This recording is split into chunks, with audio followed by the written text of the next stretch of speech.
Okay, folks, so we're going to pick up where we left off from this morning. We're actually kind of go on a different direction, slightly. And that's working on the Marmon Harrington stains and drippings and so forth. Because she's pretty much ready to go.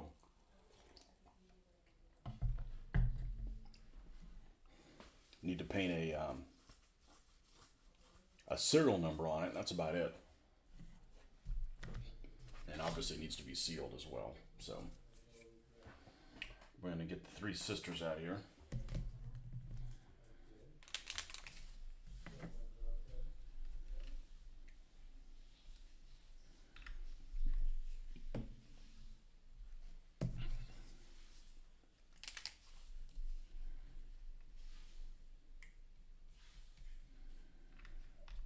Strong tone, soft tone, and light tone.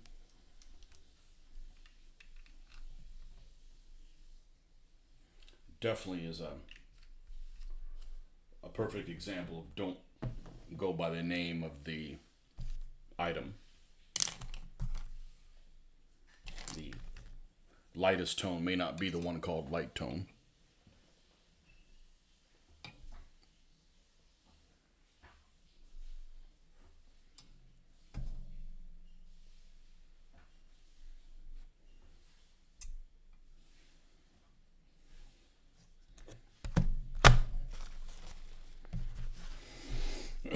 Because this light, I'd call this one rusty tones, what I'd call it. I mean, there's probably more orange ones than this one, but this is about, I think, about the right consistency for it.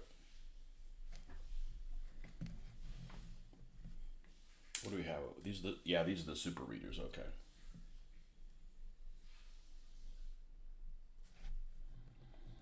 We're going to pick out stuff that would get extra rusty, like in these hinges.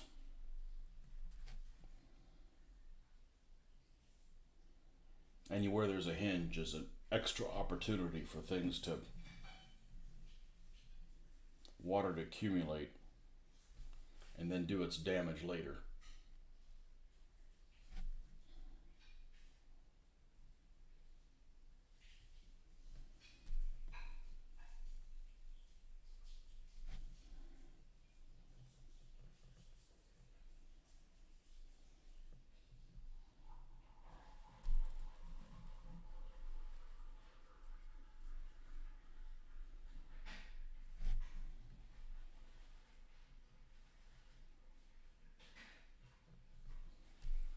Although it seems to be like,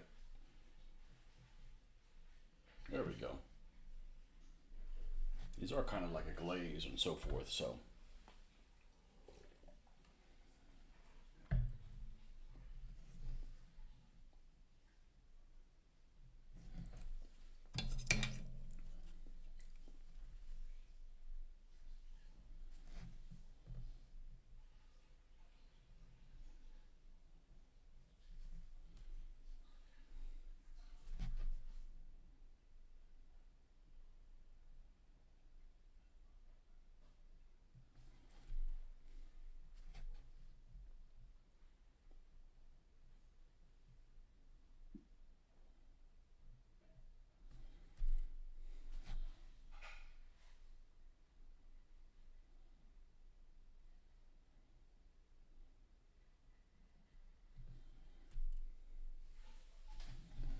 And the three are very different from each other as far as actually like the consistency of them.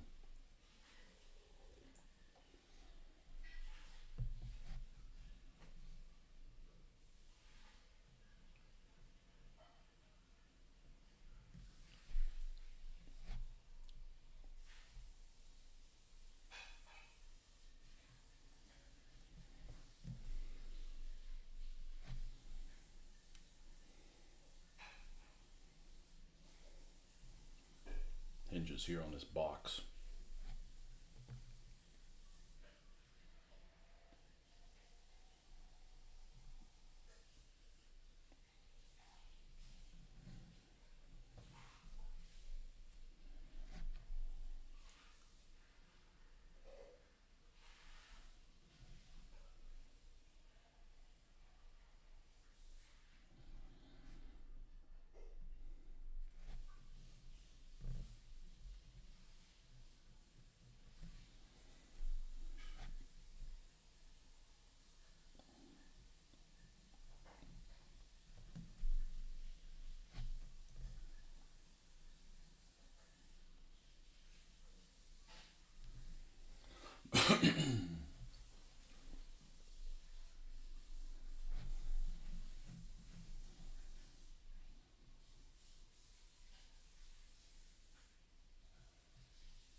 have a feeling with these Marmon Harringtons, I'm going to have to do some guesswork on the numbers, because the answers that I'm looking for really don't exist, unfortunately. And pretty much all of these have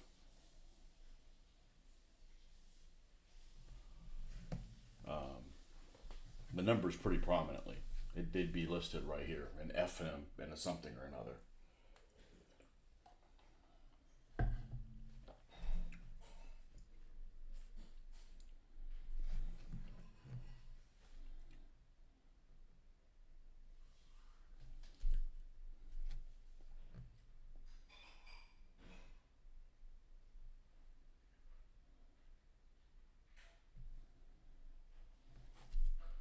And we're gonna have this stuff just accumulates right here. I'm not sure if this is a vision port or what have you.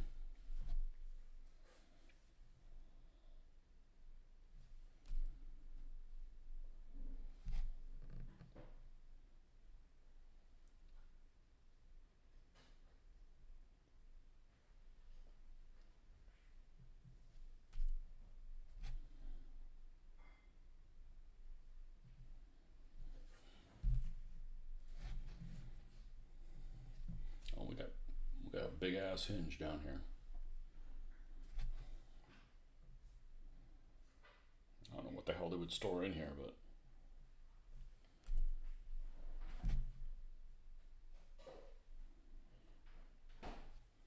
it's a prime location for some corrosion.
What is that? Oh, it's a sticky something or another.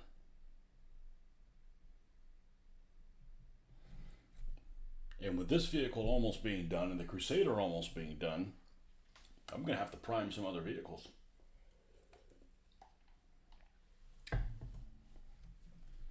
we're going to have to plan that a little bit. I'm not necessarily somebody who's really paranoid about how things spray in cold weather, but if the weather gets close to freezing, it's probably going to be an extra inconvenience. I really had no issues with it before the airbrush. Definitely not with humidity. I've sprayed to the garage with a thunderstorm being going on at the same time, and rainstorm, not a thunderstorm, but and had no problems with humidity ever.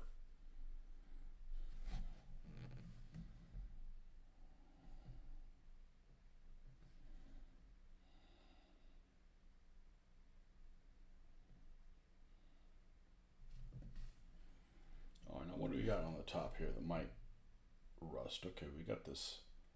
We got a latch there. We got a latch there.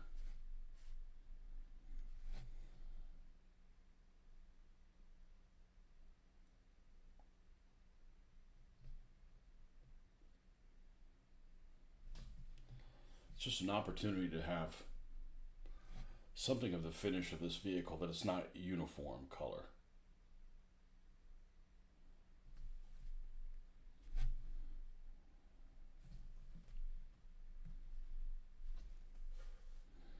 Hey, what's up, Hoffman? It's going all right, man. Just kind of doing round two today.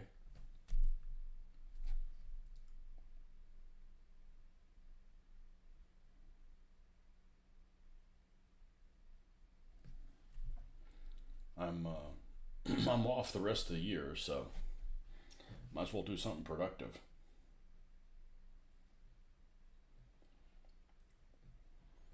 I take it you're probably not working either, otherwise you would be on at this time, unless it's your lunch break.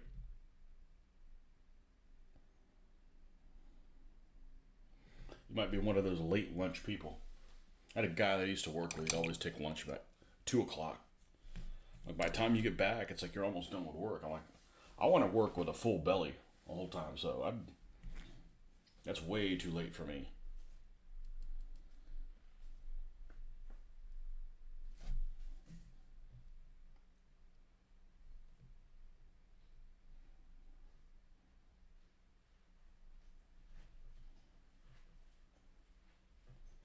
Finishing up this armored car.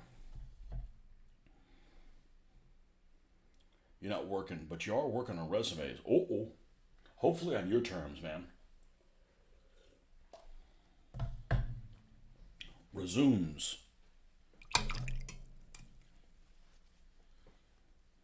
You'd be a good sidekick for me, or maybe I'd be a good sidekick for you. You could do all my writing. I don't like to write. I really don't like to write. And like I mentioned this morning, where I was doing some research on a lot of the stuff that you find on the internet, what I really dislike is citations. Screen Rant has some openings. Is that like a movie review thing? Well, I like your review. I like your reviews, so other people may not like them, but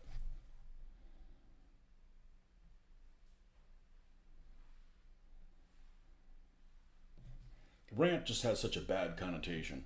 Sounds like somebody to be like on a crusade. Wouldn't mind making a little extra writing about movies and games. Yeah, like I said, the thing that really annoys me the most about, before I had the YouTube channel, I had a WordPress site because I tried using Blogger, just a place to put all my photos. And Blogger is just like punishes you for being alive. It's just it makes writing like you probably like Word a lot. I don't like Word. Like, okay, I want this paragraph to be here, and it just like doesn't want to be in this one space, and it's just those kind of where you're fighting the system kind of thing.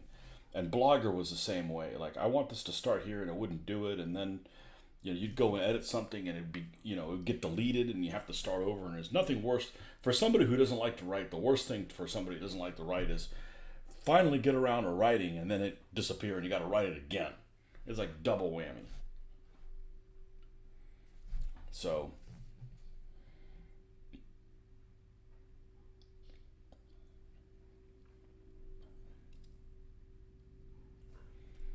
but I first the Blogger, and almost made me want to, put my fist through the computer, just fighting with Blogger, and then the WordPress makes Blogger seem like torture.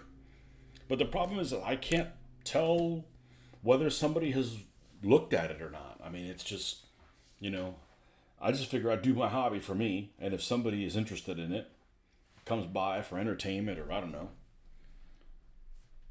it's got some other value to it. But like if I made a video, if you said, "Hey, why don't you make a video about X?" and I make it, and you don't watch it, I'm kind of upset because I stopped what I was doing for you. You know, you work in Google Docs mostly, and then I brainstorm in Chat GPT. My blog is on a site called Substack, and they let people subscribe for free or paid subscriptions. So something happened the last week. As you are probably aware of, I put a video out or I put a stream out, and then if if you're commenting after the fact, I have to approve your comments. And I always approve people's comments unless you try to start a jihad. That's actually happened before. A light jihad light. Just to, so I don't wake up wake up and check how things were if the people like the video, and then I have to deal with some pest control. And that's happened before. So I have it so that it's monitored. So I have to approve it. And like I said, I pretty much approve everything. Especially it's from you guys. You guys know how to behave. So everything was the same. About a week ago, I got an option to approve a couple of comments.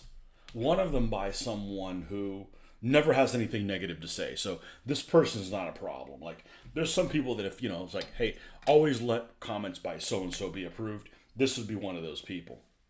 But it gave me some options to reply to them automatically done with AI. And one of them was like, it's scary how good of a response it was. And one of them wasn't appropriate at all. And I don't mean like it was rude or something, but it had to do with like, these are, if the Canadian distributor had something like this, then we would go, that was kind of what the description was. I'm like, well, that doesn't really go with the description at all. But the AI response was spooky how on point it was. But I really don't I don't like to write, but I don't mind responding to people because, that's just a little paragraph or a couple sentences or something like that. That's, but have you used the chat GPT at all, or? I guess you have. I don't. What I really don't like about AI is the AI generated images, because just some stuff is just like, you got some lemmings out there that no matter what they see, they believe it's true, and with a bunch of auto generated stuff, you got more people that you gotta, keep from falling off the cliff, that kind of thing. And it's just annoying to have to try to dial everybody back. It's like, no, this isn't real, or And it just seems like in the last year there's been more and more of that. And I guess that's probably going to grow exponentially. But I'm not a fan of AI just from that standpoint. If I want AI to do something, like going to work for me, But the problem I always had writing is getting it started. I always disliked weird writing assignments they gave you in school, like, so I was in college. One of the last times I was in college, one of the last years I was in college, I was in some English type of a class, and they give you this assignment that is just, you look at it and it's just freaking stupid. It just, it's not, I don't like an assignment that is inquisitive and it's just about, well, we just want you to go through the process. They don't really necessarily care about the substance of what your research is. But anyway, so this particular assignment is you needed to do a paper on the definition of a word. And you're like, okay, this is moronic. Until I brainstormed and I thought, let me do Blitzkrieg. And then it was basically unstoppable, because I was basically writing about something that I knew really well without having to do specific research. But then I got like an A- because I didn't do citations. Well, I know this shit. How am I going to cite things that I've learned, 20 years ago? So I really dislike doing citations, and it's not because I want to take other people's words away from them, but, it's just very, very clunky writing all that stuff, I didn't get the proper training in school, Yeah, AI is a big mystery on what it's going to form into. It's going to change a lot, like using AI for Spark Notes and getting started. Yeah, I could totally see that. You get this, you don't know where to begin. I can do it with painting. I just start throwing paint on it eventually, so to speak. And then get the ball rolling. Once you get the ball rolling, then you can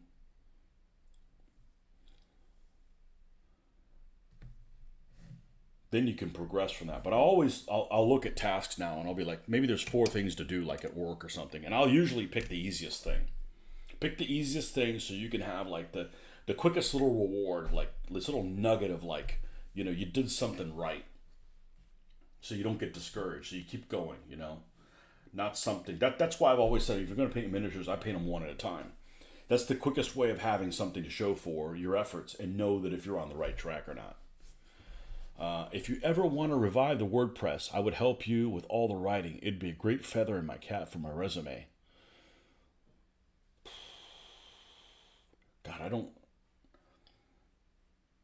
Yeah, I just don't have any anything on there. I started another blog that was just kind of as a fun one, for my modern Africa imagination thing, and I was having a blast coming up with that one, but I don't have the energy. I don't have the energy to do that in this, but it's also 20 millimeters, so I mean, if it got some exotic type of terrain, it could double for the other one, but. God, it's been 12 years since I tried messing with that. Yeah, I haven't added anything to the blogger in a long time, and not the blogger, the WordPress in a long time. I'm not an anti-technology stuff, but just sometimes they're like a lot of the stuff is just overwhelming to me, and I don't want to get discouraged. Like I really would like, okay, well, why don't I try multi-streaming, right? Like, and I'm like, all right, well, let me do the multi-streaming, it can stream on another platform, because I know there's some people that don't go on YouTube for whatever reason, or they don't go on Facebook for whatever reason, or you know, and it doesn't cost me anything to go on it. Well, it does, because then this whatever this thing is called. The Streamlabs, you got to pay a subscription. I don't need to pay $30 a month just to stream on other things. And then I have to figure out how to do it. Although I figured out how to share my screen this morning. So that's good, because, sometimes I want to talk about something and it's on my screen and can't. You like writing that much? Man. I like to write so much I want to write for other people. Wow. Well, that's good, because that's good that you enjoy doing stuff like that. Maybe you think of writing the way I think of directions. Like, I love anything map related. I'm the map guy. I love map things. And I don't mean like, let's ask Siri and just go to wherever she says. No, fuck that shit. That's like, you're taking the fun out of it.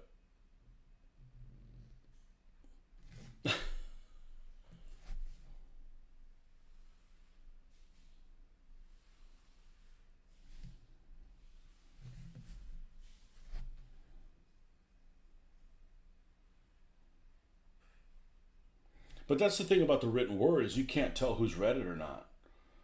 So it's kind of hard to get the little nuggets of satisfaction if you end up doing something for somebody else, because you don't know how effective it's been.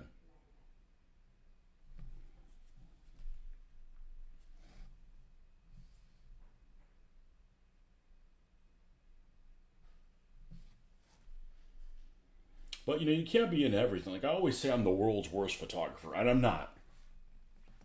But what I say is that I'll say I want to take a picture of this. I'll try 6 times and I'll pick the best one. And it's not like the lighting in here is great, but it isn't necessarily good for the photograph.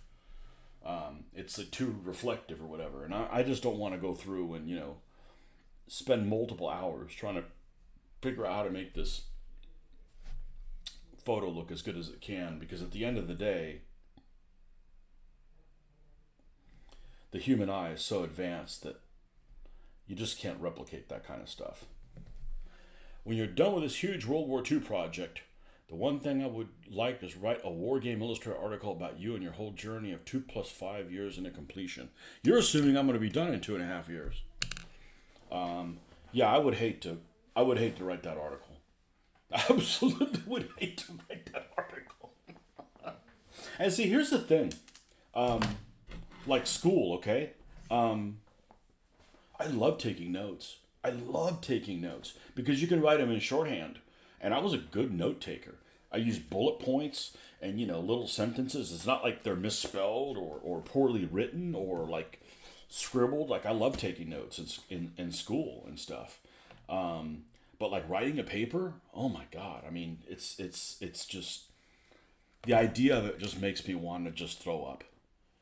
And a lot of it is I just didn't have proper training how to organize everything.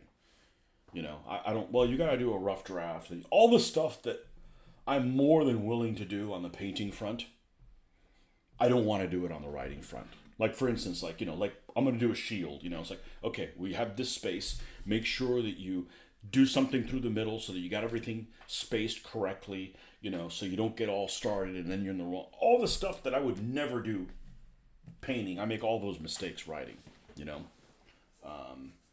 I just don't respect the writing. I don't know. But just like computer stuff, I don't, I would love to, if I had the time, to design some of these vehicles. As a matter of fact, there was my 3D printer guy, or the guy that I use for 3D printing. When he just got done with these things, I said, well, it'd be really nice if they made such and such a vehicle because nobody makes it. He contacted them and they designed a vehicle and it just came out. So he's like, well, send me the drawings and stuff. So I went online and sent him all the information and he funded it. So I'm like, you get it, I'll order 4 copies of it. So I got 4 copies coming of a very useful vehicle that nobody makes and 3D printed, or none of the people he has access to make it. You actually make it in this other manufacturer that can only do it in like 10 and 15 that he has access to, but you start blowing it up too big and it doesn't look very good. So,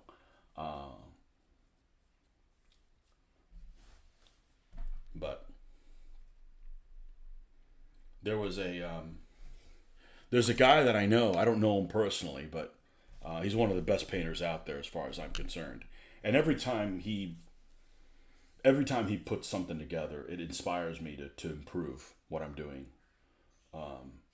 And he writes quite a bit for War Game Soldiers and Strategy. He might write for somebody else. And, there's some things that I think that are pretty useful that I'm pretty comfortable doing and explaining to other people. So I'm like, okay, well, what does it involve? And I'm like, I just figured maybe you did it and they gave you some couple years subscription for free, but they pay you like real dough. And I'm like, wow. And I looked at what they pay and I'm like, that's a lot more than I would have thought. Like, why can't somebody pay me that to paint for them? So I looked into it. I'm just not a writer, but one of the things that kind of turned me off of it, even more than it was writing, was that one of the things they said that they had the right to change your written word however it fits for editing it for. And I'm thinking, well, what if I wrote something I was really proud of, in particular this one paragraph, and they omitted it? I'd be upset, One of the ways I use Chat GPT, I write my notes like you do, then give them the Chat GPT, then tell it to give me a list, give me a first draft based on my notes. That's, that sounds a lot easier than it is, and maybe it is real easy, but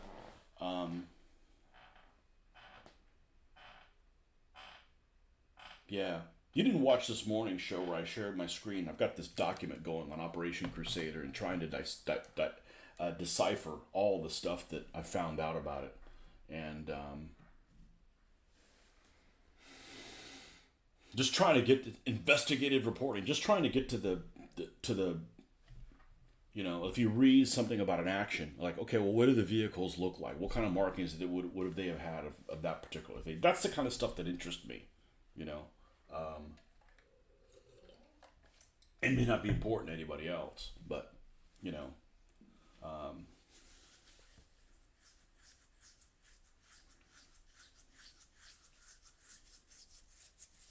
and then, there's a lot of stuff you don't know. You just have to kind of make educated guesses. So, and that's one thing that painting the DBA armies really helped me with, is making the educated guesses. Like, say you want to build a Three Kingdoms Chinese army. Let's hit something that hits home for you. Let's say I want to, like, build a DBA army of Three Kingdoms Chinese. Well, you got to do two, right? So what are you going to do? You're going to do Wei, and you're going to do, let's say you want to do Wei, and you want to do Shuhan, right?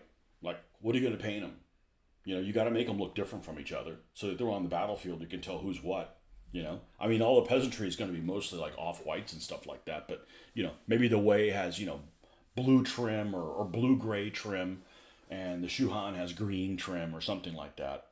But there's just some stuff you're just going to have to wing, So looking at everything and just making those decisions is one of the things I really enjoy. And I think I'm pretty good at. Or let's put it that way. When I make my decision and I look back at it, I always feel like I made the right one.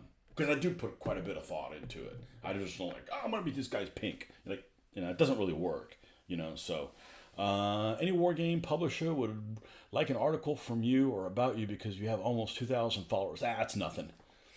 They really like that kind of stuff. It's called an established audience in the marketing world. Nah, they don't want me because they start making crap and I'll call them out on them. And nobody's ever said, hey, I want you to promote our products, because I'd be like, look, you could bring me the stuff and I'll try it, but I'm going to be an honest opinion. I don't need to, make, everybody makes mistakes, like Plastic Soldier Company, for instance. I love their stuff and I will continue buying their things.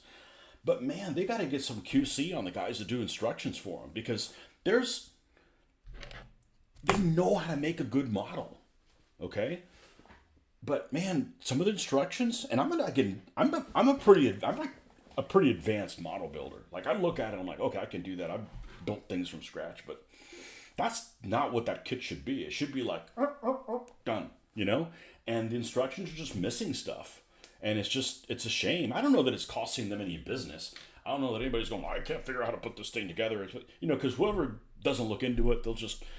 But you'll have extra pieces. And I don't mean the different versions of them. I mean, just like, it doesn't even tell you where stuff goes, So everybody makes mistakes like that. The mistakes I can't tolerate are when you have some company that makes something really good and then they change the formula and now it sucks. I'm like, what did you guys do, man? You made something that was awesome, Because I understand that things have to go up in price. This container went to, here we go. This container went to this size, so it went a third less, and it almost doubled in price, but the material that's inside isn't the same. That's the problem I have with it. It's like, if it was a paint company that always sucked, like Pactra, I'm like, what do you expect? It's freaking Pactra, right? But there's Games Workshop stuff, Citadel stuff that was some of the best stuff out there, And 2,000 followers, that's nothing. I can't get over 1950. Maybe I'm turning enough people. I'm turning off as many people as I'm turning people on. Whatever. I mean, I'm here just doing my thing. The fact that any of you guys listen to me is kind of a minor miracle in of itself. Hey, maybe it's just refreshing that I just speak my mind and, unlike other people. Hey, we just do it live, and if you see me drop things, then, that happens. And if you meet me in person, I'm the same asshole in person. So,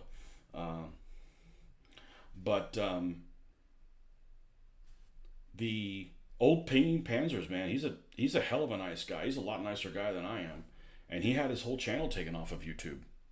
And it's got to be due to bots. He was painting some how to paint SS camouflage schemes, but, the bots probably got to him, and I hope he can get that resolved, but that's why I don't show crooked spider things and things like that. Not because it's offensive, not because it would offend anybody who'd be watching my channel. It's just there's automatic stuff in there that just takes forever to sort through. The unfiltered stuff is something I like, but it also motivates me to get stuff done. Well, I think look, if I show my mistakes, it's less work for me.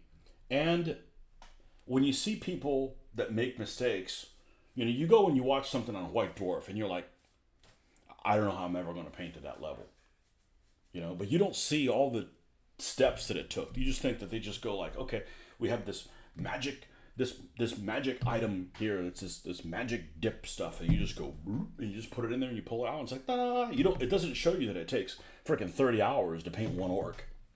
And it's worth it.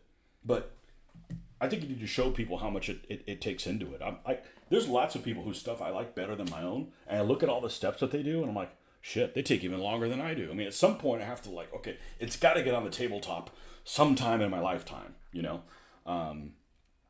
But some people are just scared of looking human. I'm like, look, I'm extremely human. I'm working on it, but I'm not getting very far. But it just depends what you like. I like stand-up comedy, but I don't like people that do stand-up comedy on their delivery and they don't chuckle or something at different times. They're just like this deadpan delivery. It just doesn't appeal to me. Maybe that appeals to other people, but I turn those people, off. We were listening to a stand-up comedian a couple weeks ago. We're like, the guy's not bad, but he's his delivery is so deadpan. It just doesn't appeal to me, So different viewers have different things that they look for. Some people are like, oh, there's a girl in the video. Let's get a girl in the video. I'm like, no, I'm not gonna prostitute my daughter and and have her come on here. That's just weird,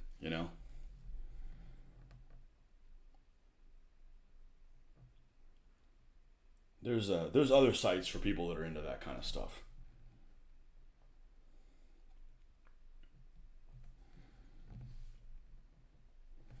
Yeah, I'm just putzing around painting stuff, and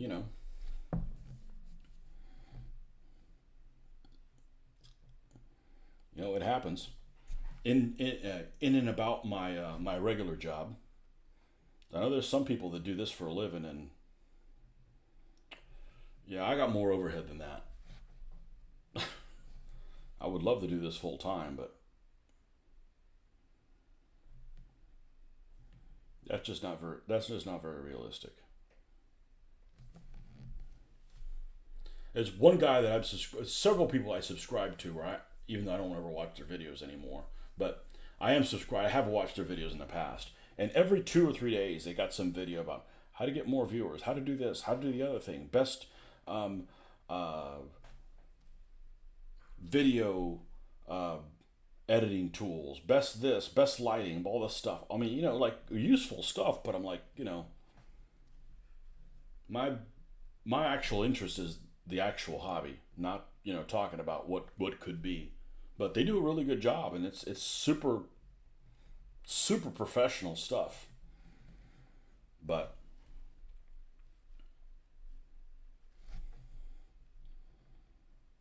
I'm sure a lot of people like live gameplay. I'm sorry I'm not doing that stuff right now, but I'm doing whatever this is to get me by. Like I said before, I said this keeps me from being an alcoholic. And man, work's stressful. Let me paint some stuff, or you can go drinking.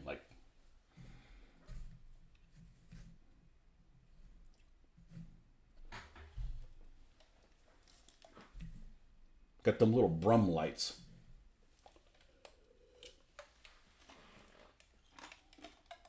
Yeah, but nobody's ever said, "Hey, you want to do this?" And I don't want them to do that.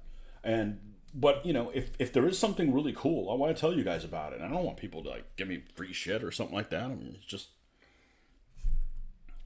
like I don't want people giving me money. I don't want to do a Patreon or Only way I do a Patreon is I can do this at whatever pace I want. I can make my same salary and not have to go to work. That'll be a good deal. I don't think that no, that's just not going to work. Short of that, this is therapy from the real world. I'm just going to give this a little bit of some places where the shine. This is a anti-tank rifle, which is bolt action. It's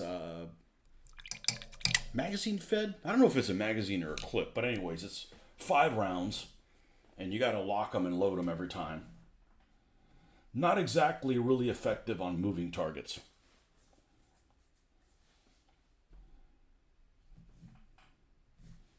Let's get a little bit of this. Which is this? The darkest one here. Let's go around the bottom of this door a little bit.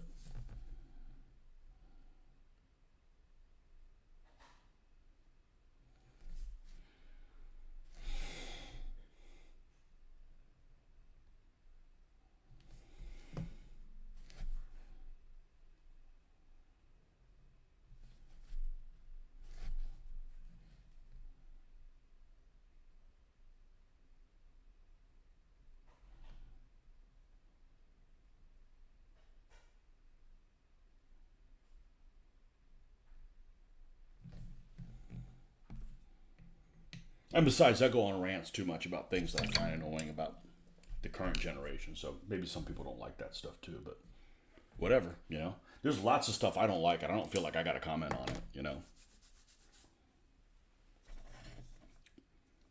Like these people that they wouldn't be able to handle living from the 70s and the 80s. They'd have to go to their safe space and cry into a blanket.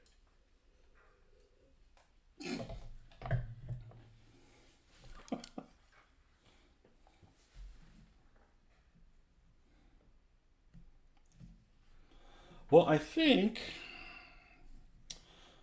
and that's the beauty about this. Like, if you go back and like, man, I don't think it's got enough weathering. Well, go add some more to it. You know, you could just keep. Nothing says you got to stop right there.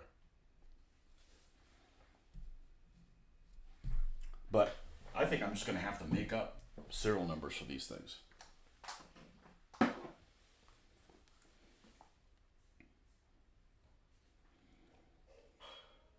I think I'm just gonna have to make up serial number for this thing.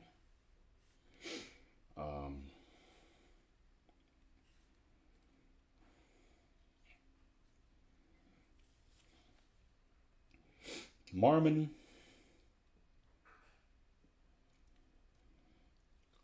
Let's do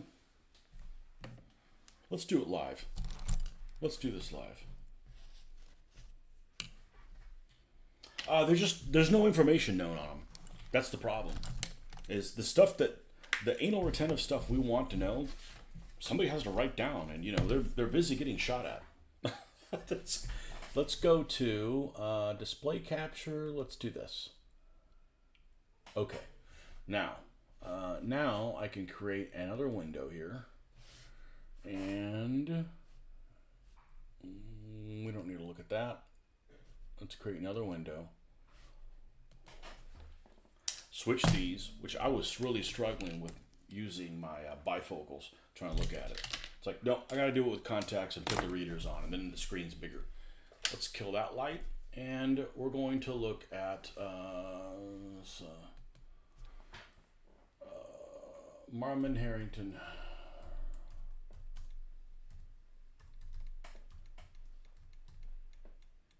Mark III, yes, that's good. Serial numbers. And it's only an issue because every single British armored car, almost without fault, has them very prominently listed. Oh, look, there's an AI overview. The serial number of a Marmon Harrington Mark III vehicle is 4672. This vehicle, okay, well, that's not a very useful AI thing. Okay, so Marmon Harrington World War II USA Auto Industry World War. I think they were a vehicle that was actually licensed, built by license.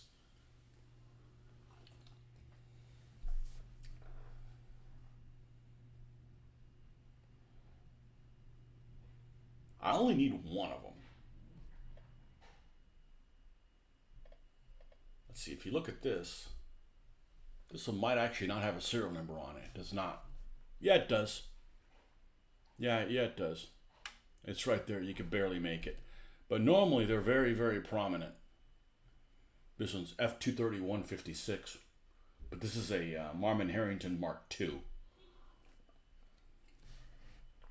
Slightly different. There's another Mark II. Hey, that color counter is almost the exact same colors that I used. See, that's not blue at all. It's almost like a Western approaches green.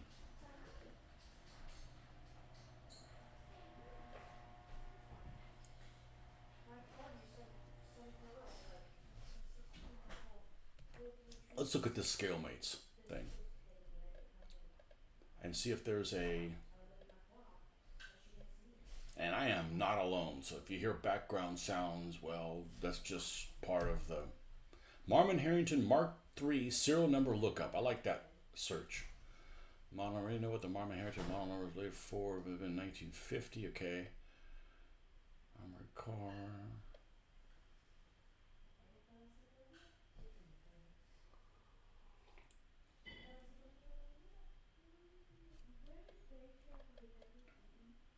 Service manual. Why is my scroll button not working? The other thing I like to do is sometimes you can find things by looking at images that'll send you into places that maybe you wouldn't know. Yeah, this is the particular model right here that I have from Wargaming 3D.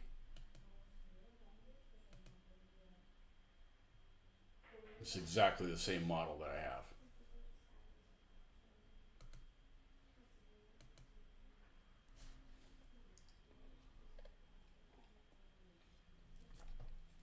So I could leave it off, but it's an opportunity to have something on there. Just like the unit of service mark is, I've not been able to find what the King's Dragoon Guards would have as a unit of service marking. Now, this is kind of cool in that they have the markings for Crusader on here. This white and red band. That's kind of nice. Although I'm a little suspect that that was used on armored cars. Although I could do that. But I have to have a way to identify this thing when its turn comes up to do its thing. So that's kind of the mini dilemma that I've had. Greetings from Hungary. Welcome, go for it. I didn't know you were Hungarian. Excellent. One of my favorite armies was my Hungarian army, even though they don't. For some reason, they had a terrible win-loss record. Maybe they just looked too good. I love my Matthias Hunyadi army. But and that's a good army. And for some reason, I just couldn't do well with it. Well, here they don't have a serial number, so I guess I could forego it, but I need to put something on there. It needs to have some kind. Now, nicknames. Sometimes I came across a file this morning in the wee hours, in the early wee hours, that gave me nicknames of a bunch of armored cars, but none of them were for the Marmon Harrington Mark III. They're like Rolls Royce armored cars, like a lot of different ones. I don't know where that document is now. Well, let's see. All bookmarks.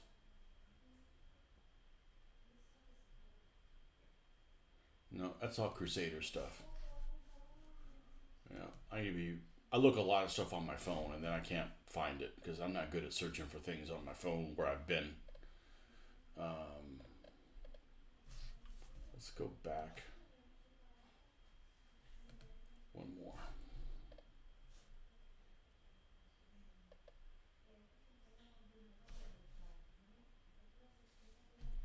I'm not going to find that on Maple Leaf up, I don't think.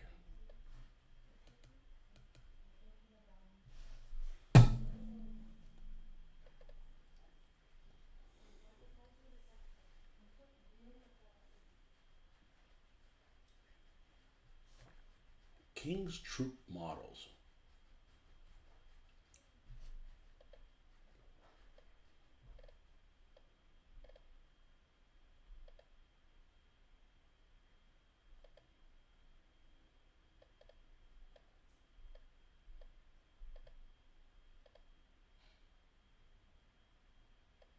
Tactics.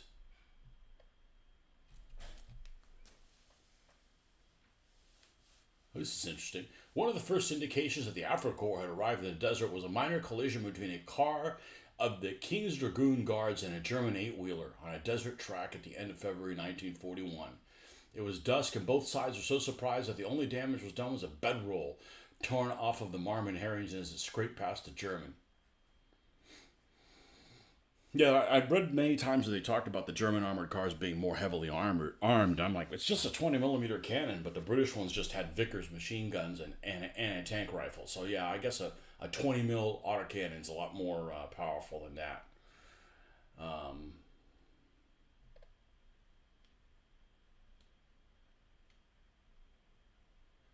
C Squadron of the King's Dragoon Guards remained in Tobruk throughout the siege and eventually led the breakout during Operation Crusader. I didn't realize that. So one of the three squadrons was stuck inside there.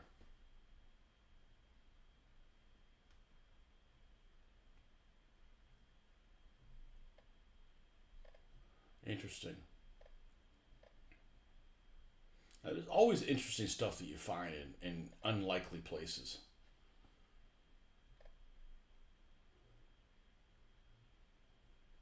Daimler Mark One. That's a good looking vehicle.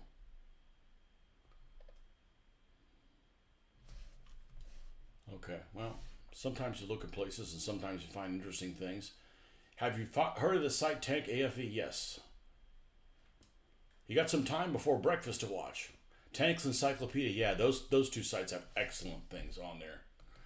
Um, I just don't think I'm gonna find that. Let me look at one other place. This is one of my favorite places to look for. I think I've looked here before, and this is called Scalemates.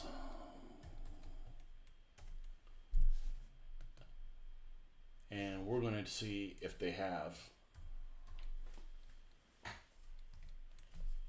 this keyboard's in a place where I can't reach it really well. The other reason I don't like to type is I can't look at the screen and type. So it's, I don't hunt the keys, but I can't look for the screen. Okay, so these are Mark 4s, Mark 4s. These are all different model kits that somebody makes. And most of the time, almost all of the time, they have pictures of different things on here. So here is a Marmon Harrington Mark 3 for Miniature Models 35. So let's see what we got here. Full history. No, it's usually a little green button over here. So there's no instructions for that one. There's one here from Vespa Models.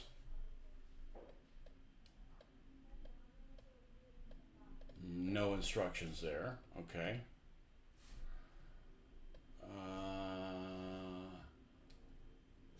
Marmon Harrington 3A. And the 3A, I believe, was one that had louvers here in the front of the engine compartment that was modified for the desert. I read that this morning. And nope, no instructions for that. These are all like resin kits. So many of those that I just mentioned for the Mark III. Here's an Extra Tech 72.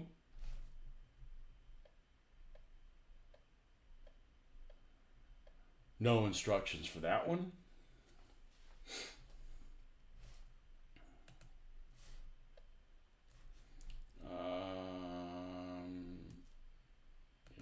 Here's a two.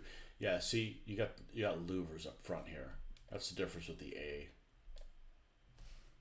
I mean, the British were just as prolific modifiers as the Germans were. The Germans have a different version of armored car based on of every vehicle based on what day of the week it is, and the British are just as prolific in modifying things, which can be kind of a pain in the butt if you got to modify things, but sometimes it just adds a ton of personality too, so that's not so bad. Accessories. Uh-oh. Is this one right here? Bison decals. I don't care about the decals. This is a Marmon Harrington Mark III. The one I have. 3, yeah. Sure looks like it. Wish I could get a closer view of that. No, Marmon Harrington Mark II. Well, that's no good to me.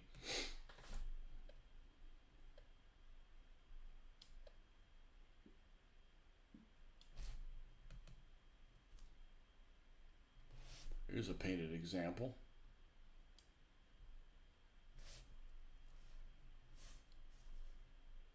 It's kind of unattractive, but it's kind of attractive also at the same time. He doesn't have any vehicle markings. Well, I got to mark it somehow.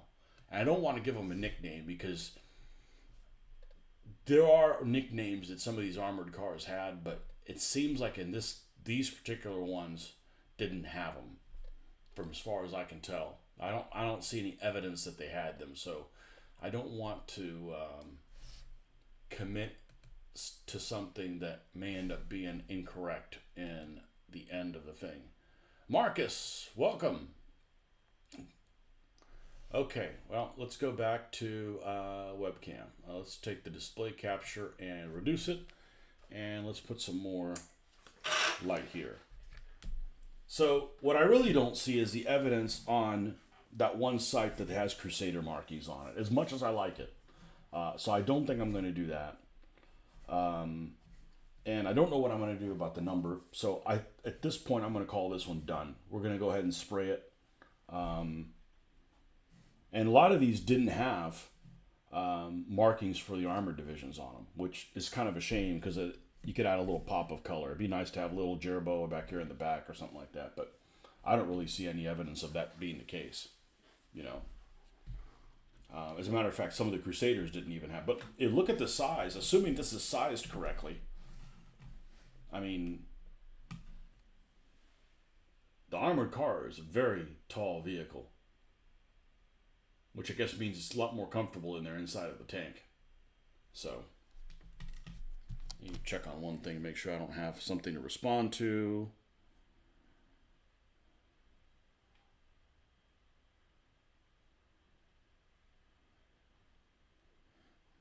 Oh, Greg. Oh, well, Greg's here. Yep, we're supposed to be leaving for Europe on the 13th. 13th is my last day here. But, you know, I'll say it again, if we get to go. Because I always say that because, you know, you don't want to get too cocky and then things don't happen like they're supposed to. So one other thing I have to do on the Crusader before it's ready to go. Well, you know what? There is one thing that's pretty critical that I need to do, and that's we gotta drill this thing out. We gotta drill this antenna out. So I'm going to go ahead and make sure the top of this is flush. Okay, let's take the turret off so we don't screw that up. And we're going to put a little divot here in the top of this vehicle. And I don't do this first because then it would just fill full of paint. And then we will get our pin vise, wherever the hell it may have gone to at this point. That's one of those traveling things. It's here, but not here.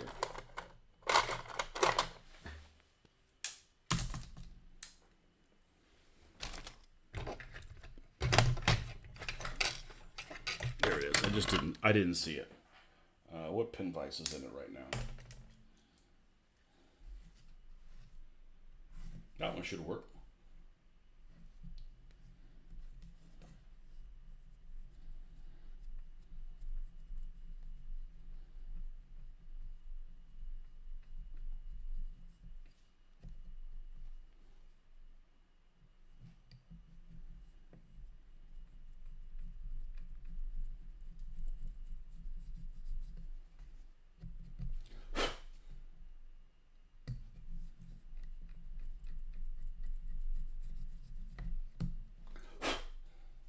Deep is this going now?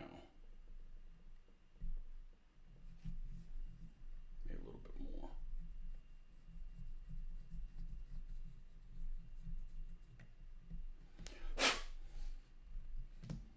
All right, now let's find out about how long this antenna is supposed to be.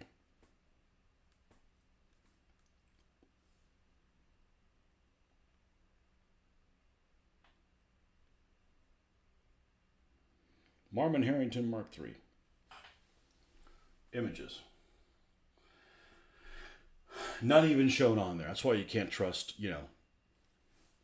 stuff sometimes. Show me an actual picture of it. And then it just has to be close. I'm not super particular about that. Like this one's way up in this, way out in the sky. But that's just somebody's rendition of it. And like I said, this has some markings on it that I don't think that I've never seen any evidence of it, which is a shame because it looks great. I mean, the guy did a great job on it.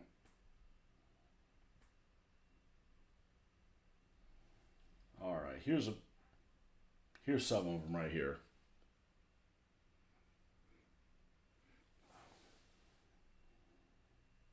Here's an even better one. So it's about more than twice the height of the turret. So I should have spares of this. Question is, are they visible? Sometimes you get too small and they fall out of here. Yep, here we go.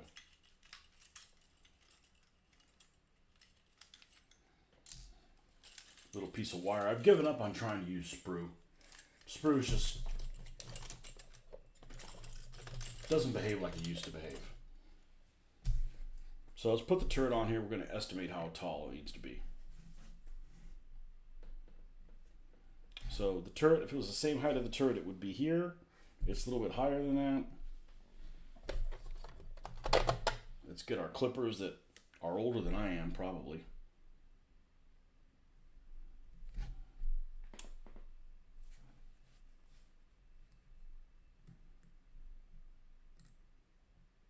Something like this.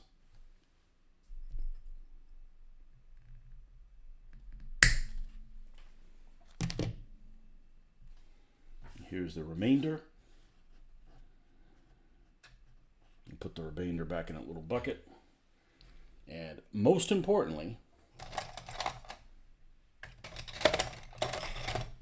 let's file the end of this so we don't put this into your finger.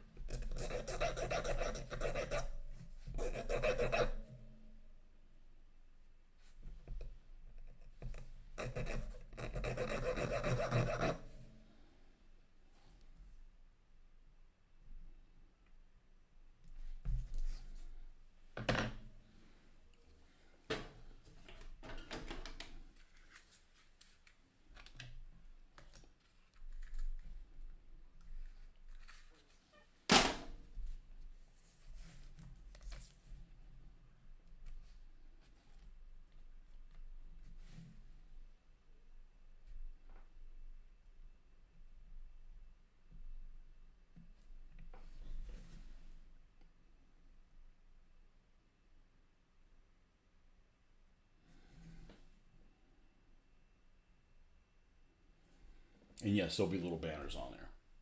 That's half the fun.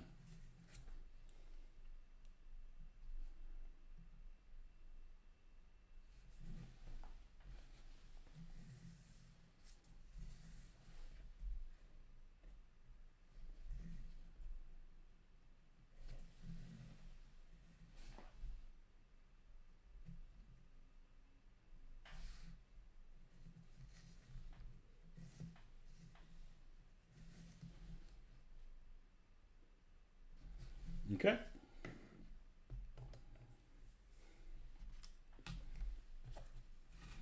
Now, if we're doing wiry things, we might as well do the Crusader as well. Because this is the point where it needs to be done as well.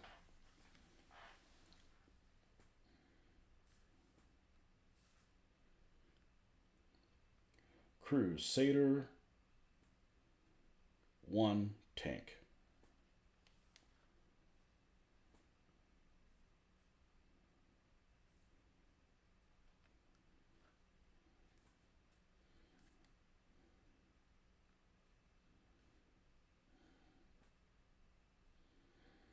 And it's probably like an equivalent thing.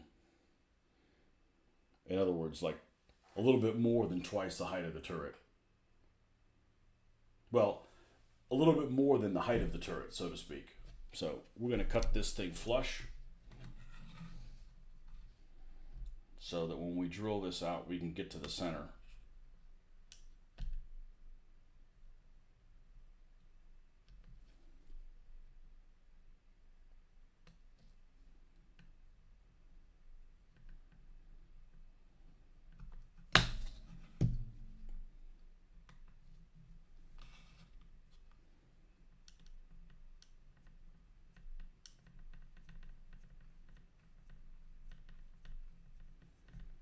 This is a pain in the butt to do in white metal. It's so much easier in plastic.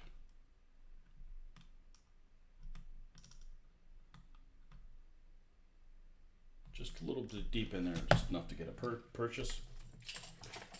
And I probably shouldn't have dropped this in here because now I'm going to have fun trying to find it.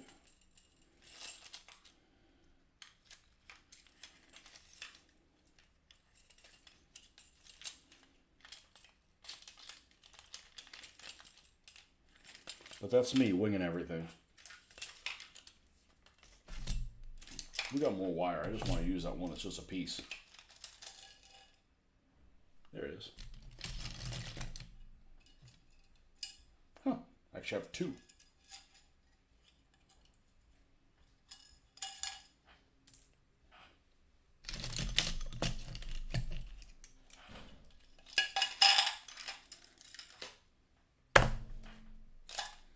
Bunch of stuff I don't really use. It's still in there though.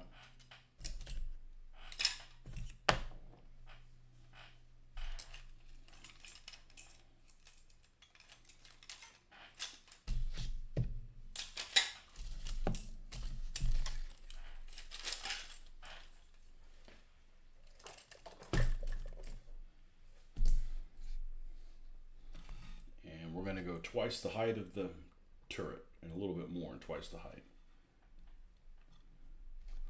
So, something like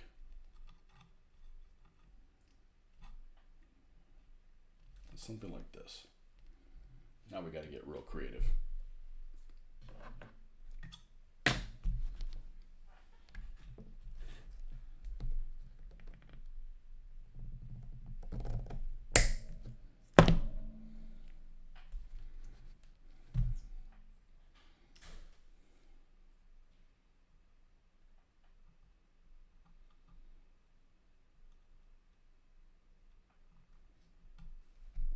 I don't think it was that one. Was it this one?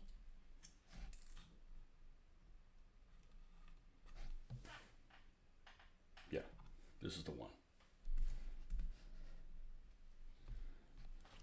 And where is the... Yeah, not going to do this precision like, okay, let's find out what kind of radio it has. All right, what's the length of it? Okay, to scale it? No. That's just... I can't have that kind of reaction to everything. It wouldn't get anything done. I had a guy way back in the day that used to come to the hobby store. He'd come in, he'd look at all the kits.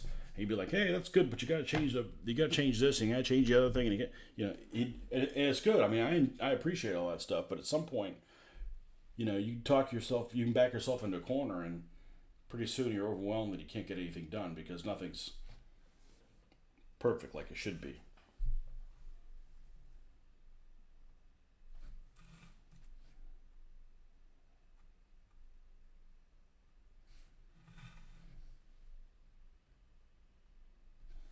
Okay. Man, it's either leaning forward or... We don't want it leaning forward. Leaning in's okay. We don't want it leaning forward. All right. Yeah, just putting that on there makes a huge difference. Like, add some verticality to it.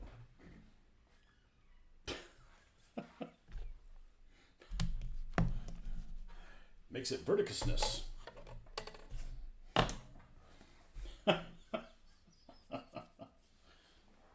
Now, while these things are drying, we're going to switch gears here a little bit because we didn't finish a project from the other day, and we're going to need to really soon. Talking about scale, about some 1/700 scale vehicles, they're a quarter of the size of a Tic Tac. I don't know where to keep them. Well, definitely don't keep them in a Tic Tac container. Are they durable or are they kind of flimsy, like they're going to fall apart? I sneeze and one can be lost. Perfection is the enemy of getting things done. Well, the problem is that Really? What was that all about? Oh, I had a rod right there and didn't know it. You'll look at something on the internet, it looks like it's perfect to you. The thing is you don't know whether the guy who made it were the mistakes that he made. And that's the problem that you have as the creator, is you end up talking yourself out of things. And sometimes you just have to, like, realize that everybody's human. You might see something that looks really good, and if there's mistakes there, the guy's just not man enough to know where they're at. Okay, so we're out of vehicles. We're going to have to prime something. And in order to prime something, we need to finish putting these things together. So we got a couple things here that are on our chore list to do. And we might as well put those things together. Man, these resins just have some rubberness to them. And I mean that in a good way. They feel rubbery. So here is the headlamp for the SDK of Z10. We can put the SDK of Z10 together. And we've got some Panzer IIs also to assemble. Just gotta remember which one of these boxes are in. Done. Okay. Alright, so let's see if we can put the SDK of Z10 with my contacts in. Analysis paralysis. I didn't hear somebody say that until relatively recent. And yep, analysis paralysis. You can overthink things to the max.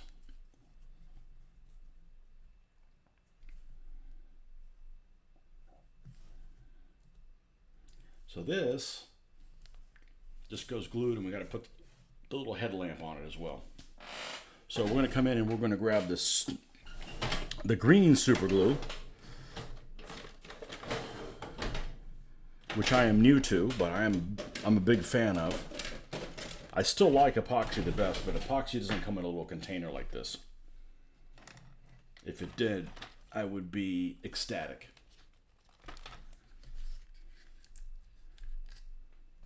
Now spirals can get me from time to time until I notice I'm doing it. Yeah, painter's block.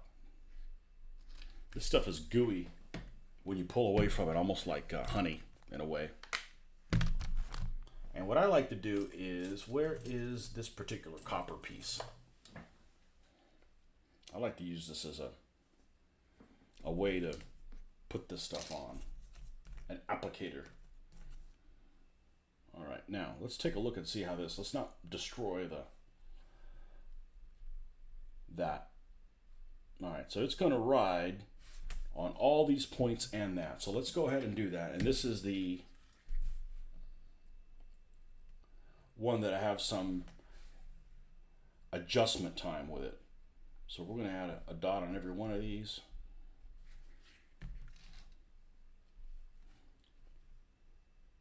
And this goes on this side because it's sprockets forward for the Germans.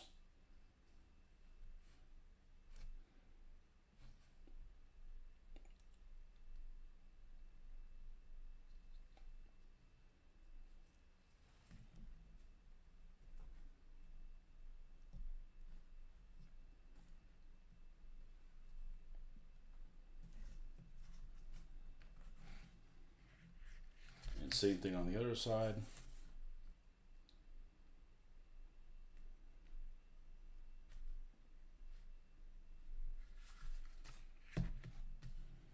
There you go. That's the problem, being 14 hours ahead of Florida time.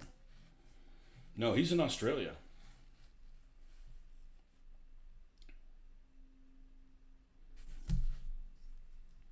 Yep.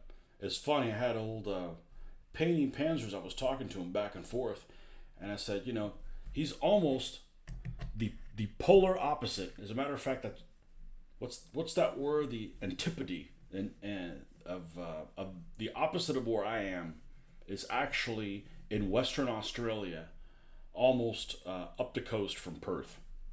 So it's like, dude, literally, like you're on the opposite of my schedule.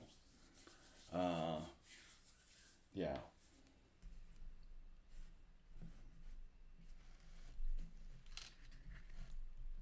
But yeah, hopefully he gets his channel back up because he's a good guy, and you know the bots got to him. Let's see if we can keep this thing from flying.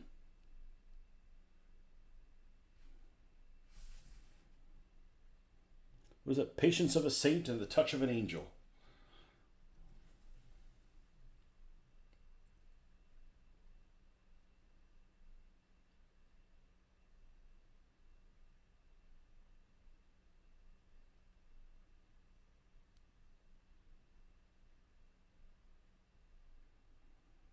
And we got it where we wanted to. The problem is that I don't know about the attachment point. Let's do this. Let's use Stickum.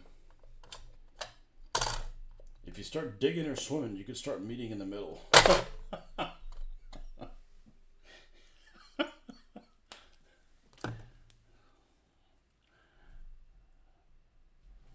Not that good of a digger.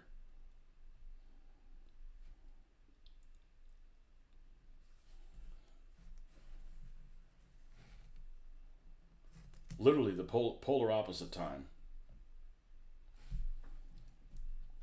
And the polar opposite season.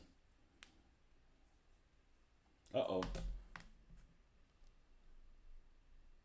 Not a problem with this slow set super glue.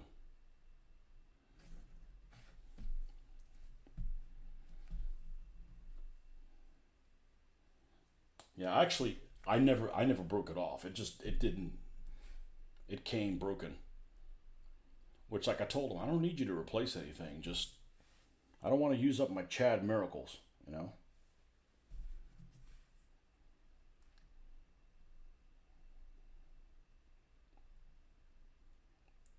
That's where it goes.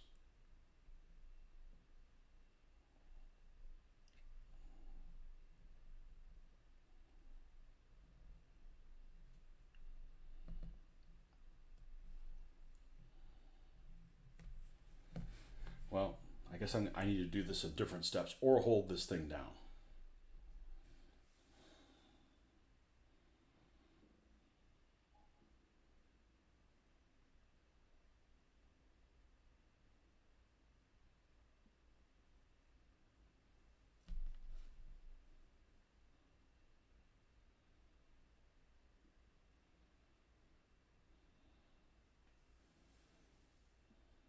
Let's hold this by here.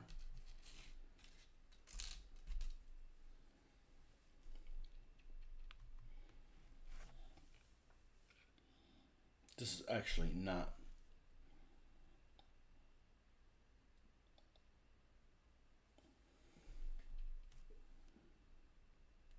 that difficult.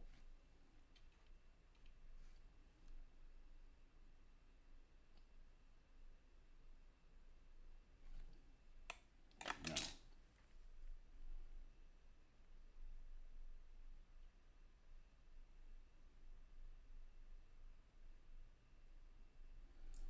There we go. Now, go sit over here. What's a terrible pain in the butt is usually is putting the photo etch from those skiff models. Those are a nightmare. Those are a nightmare. Those are a nightmare because they give you this straight piece and then you need to glue it, and on top of that they want you to crimp it into a circle. It just, I'll get to them eventually, but you know, I'll need to be medicated. You mentioned a Europe trip coming up. What are you planning to visit? Spain and London. By way of London, my daughter's going to be in the southern part of Spain for 4 months, so we're taking her over there. And we're supposed to be going to Europe. Hopefully we get to go. So, going to be gone for a long time from work. Maybe you should start working on my resume.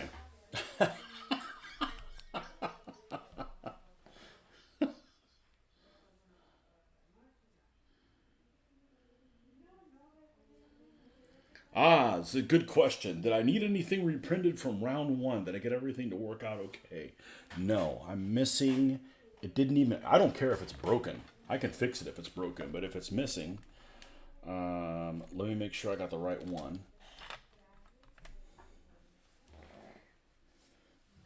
I am missing the left front headlamp on the Panzer 3G.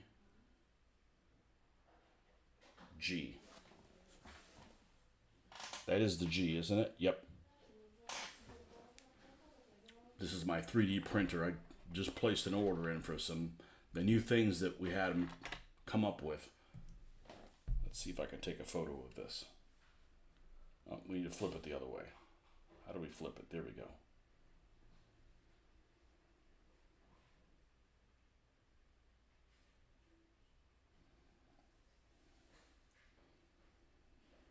It wasn't in any of the parts.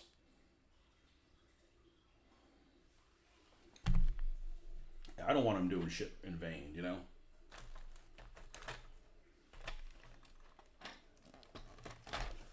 Okay. So that thing's all set. All right.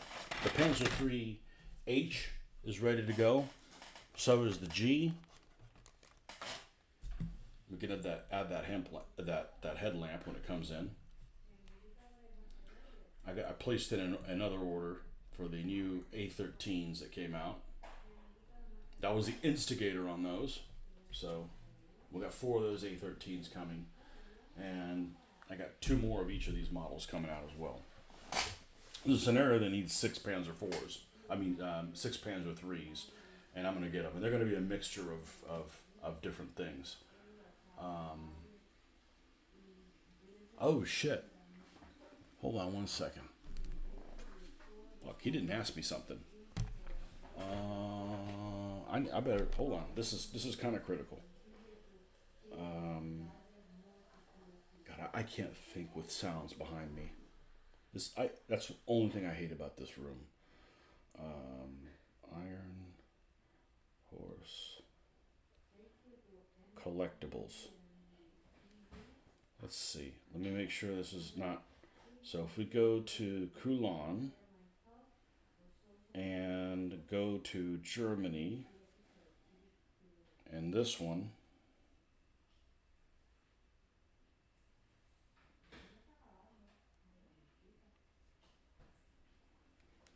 yeah, let me respond back to this. Where's 3Gs? Shit, where's my other?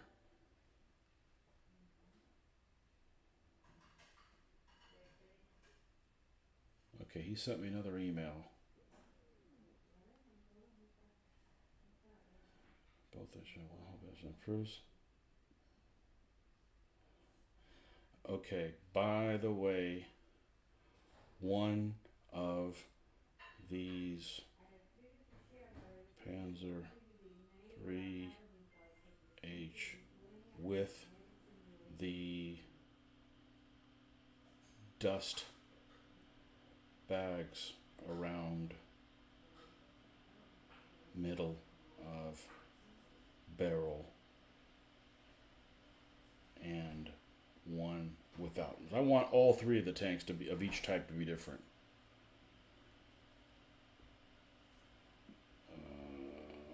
Let's go here. Let's go here.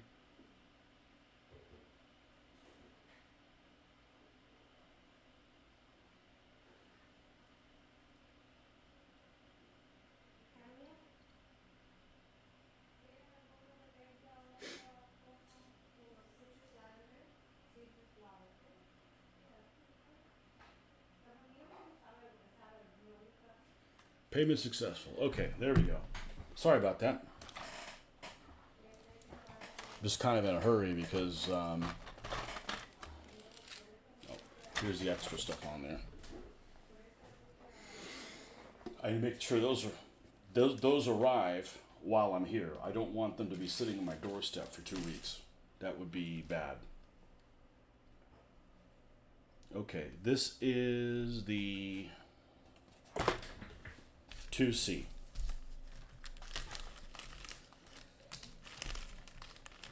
We got the running gear on those 2. And these come with a bunch of extra like running gear thing, accoutrement, and I'm going to be using some of it on some of the vehicles that don't come with any, like the Panzer three. The Panzer 4E doesn't have any of it on there. Where's my the super tweezers? And it doesn't come with any, so we're going to enhance it as well.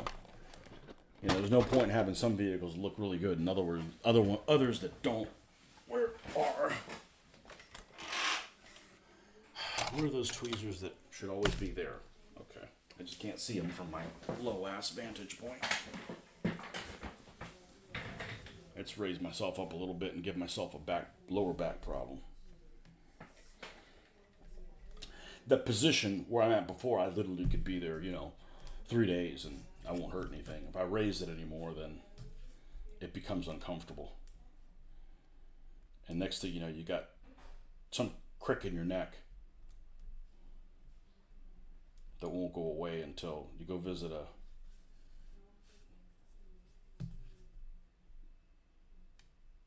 chiropractor or you fix it yourself.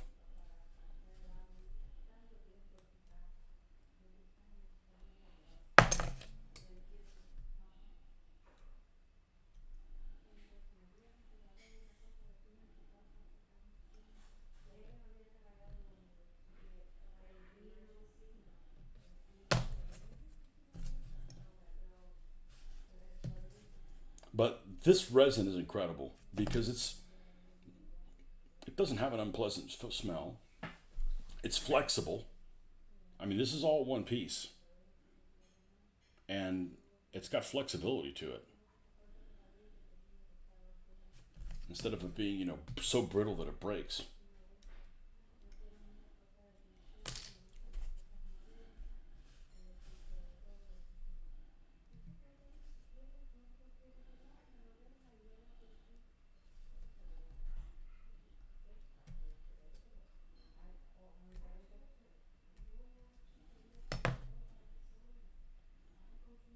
But I'm pretty happy with the coloration of these guys have come up.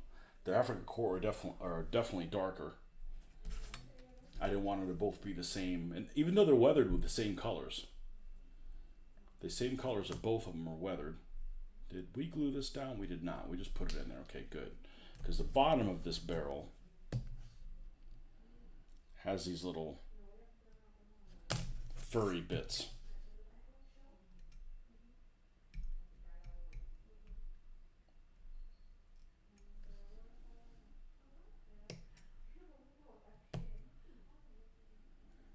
Ever so gently.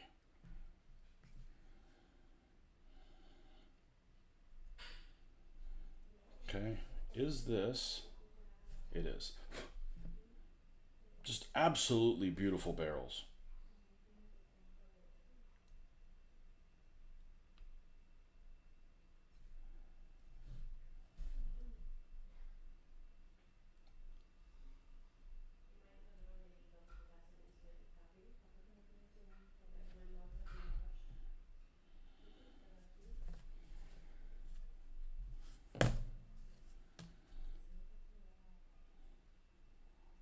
Here's a couple more spider webs off these things. We're good there. Got some around the headlamp.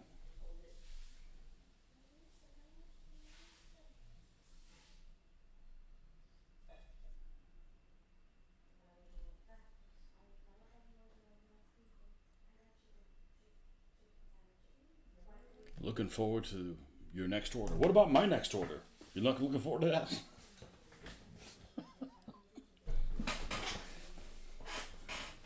It's A13s. I mean, he asked me, he said, hey, I was like, hey, it'd be nice if somebody made these. He's like, well, maybe I can get them to make them. And then I realized it was a different maker and they made them anyways. I'm like, cool. I said, if you get them made, I'll order 4. So sure enough, they came out, I ordered 4. So there's a scenario that has 6 of them in it out of that book. And it has this amount of Panzers. Has 6 of them as well. So it's the Germans have to set up an anti-tank gun. So it'll get me get my foot in the door there as far as what goes on here. Now, here's the only thing I can't figure out on these Panzer IIs. There is like a, there's one of these cones here, and I'm not sure if that's actually something or it's a piece of flash. And I'm a little leery of it. So I probably need to, yeah, well, the only reason I got them coming this soon is because if somebody needs to get one of these things painted first, it's me. I bet fucking design. I was the one that was the instigator of it. That'd piss me off. Like, hey, there's a new vehicle I've been wanting forever, and somebody else builds it first, and I get to see somebody else build it. Like, no. That's the only reason. But let's do a screen share here, and let's take a look at their site and see what this is. See if this is a fake piece or a real piece. Okay, so we're gonna go over to screen capture. Okay, let's switch glasses here.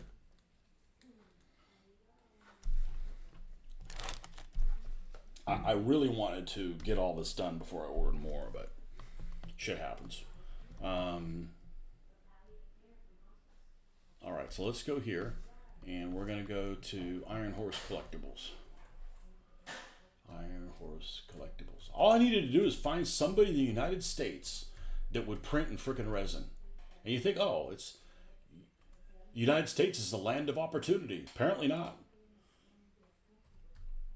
That would be Britain.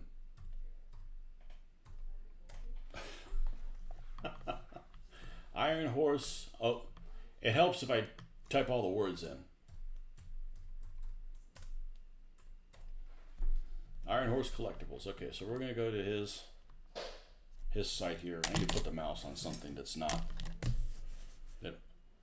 Why am I getting a privacy error on that? I don't like doing anything like that when that is not a normal reaction.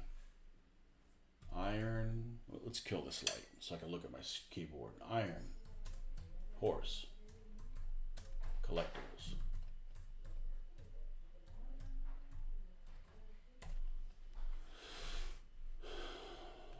This is a site.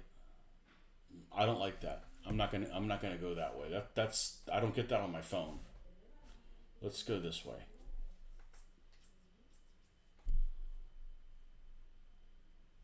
Okay, now. Okay, see, I didn't have a problem going that way. I don't. If I get some kind of a warning on a surf thing, I don't want to go through it because I do not need a redirect virus on my phone again, on my computer again. And I picked that up just from going to World War II bulletin boards. Actually, in that case, there's probably ancients and medieval bulletin boards. Coulon Models Collection. I do all my inappropriate surfing on my phone and never picked up anything on my phone, but a computer is a lot more susceptible to getting it.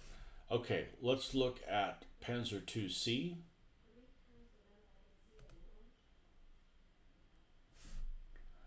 And let's look at the front of this. Let's see if I got one of these drawings. These things are just incredible looking. I need to look at it from. It is the Africa Corps version. Let's take a look. Let's just take a look at each of these. Okay, I see there's like a little nub right here. I don't know if you guys can see my cursor, but there's a little nub here. Here, see, I don't want to remove it if it's supposed to be there. Okay, so I'm going to go back. I'm going to see if it. Well, this is not the version I have, and I can't see it from this. See, there it is right there. That little nub. So I'm not going to remove that. Even though it looks like it shouldn't belong there.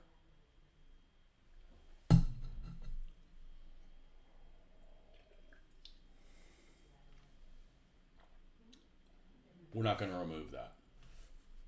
Good. That's why you do it. So you don't have a fatal error. Okay, Hoffman, thanks for stopping by, man. Okay.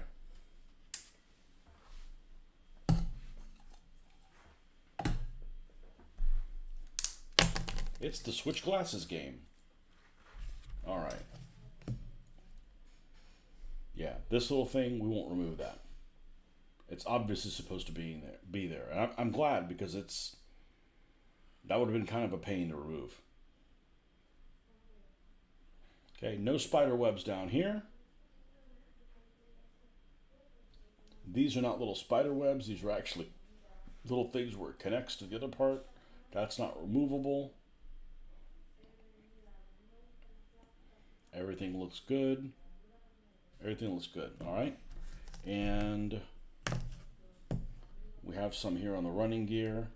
You know, if I miss some of this stuff, it's not a big deal. I'd just like to get it now rather than later, if possible.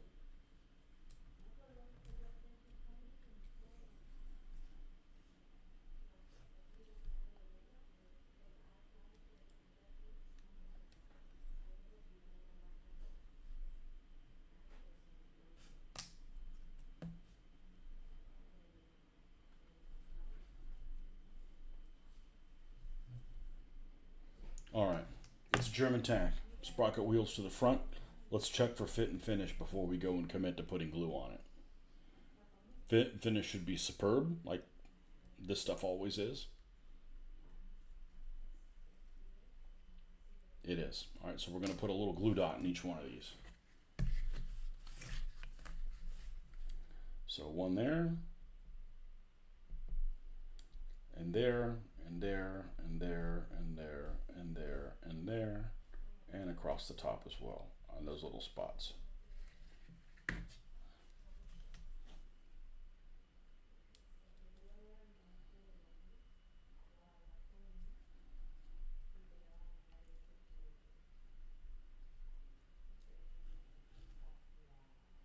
And look, it fits perfectly in place.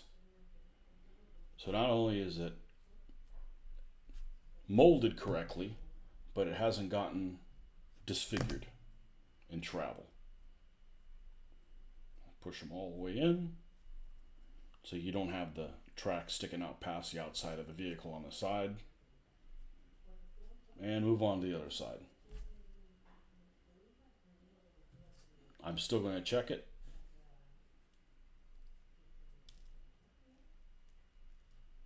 Beautiful fit and finish on there. Same thing. You almost cured, Marcus? You say you were under the weather or had a cough or something like that?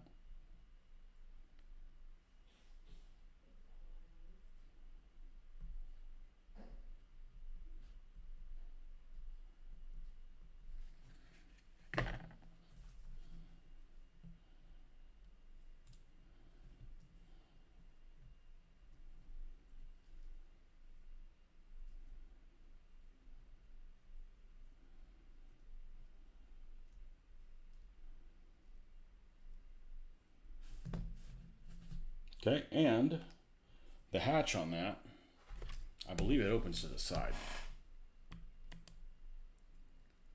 Wrong one.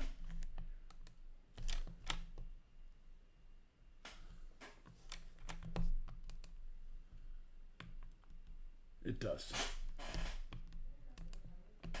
Okay, it opens like so. Let me double check it again. Let me double check it again with. I'm up a creek if I do that one wrong.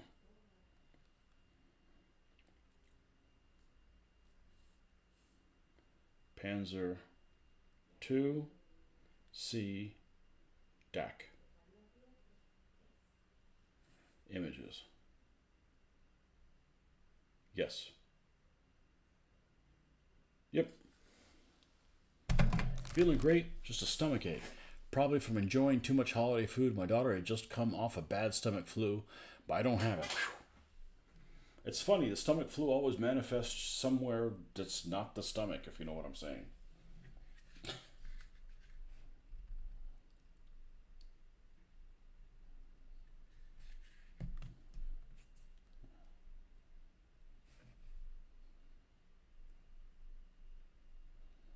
Actually, I don't know if this is going to actually touch the bottom.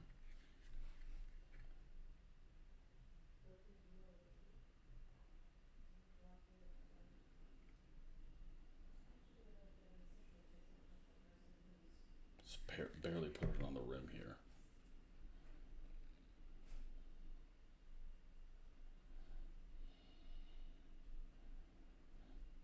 Okay.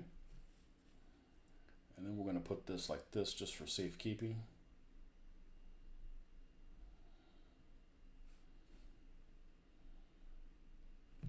You know, these vehicles all have the turrets open, but the other ones coming are all closed. I really only want like 1 and 4 or something like that with the turret open. We don't want to have like, you know, some street party or something like that.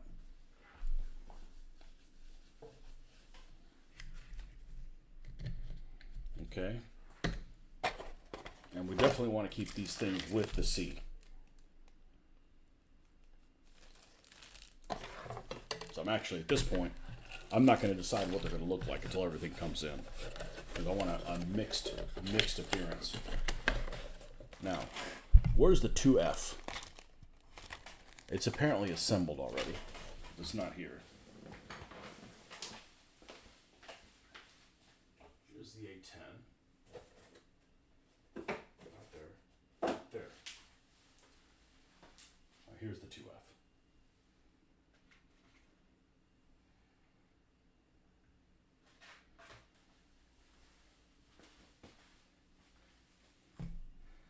Yeah, the 2F has the straight front. The C has a notch in it. I'm still surprised how big that damn Marmon Harrington is. I mean, the Marmon Harrington's bigger than the Matilda.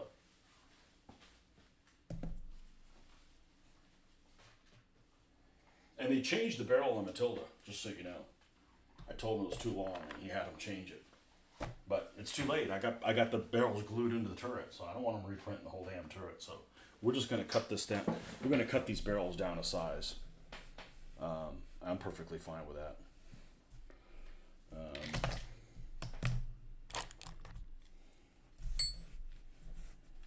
I just got to decide at what point I'm going to cut them down.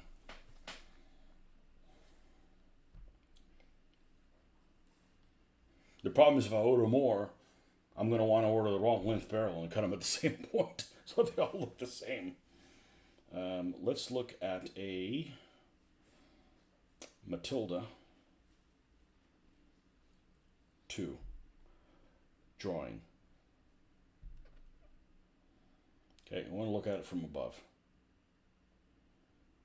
Okay, so it looks like the barrel is not all the way to the end of this, but halfway between these two things. So halfway between the edge of the hull and the end of the fenders. Okay, so I'm going to take a Sharpie.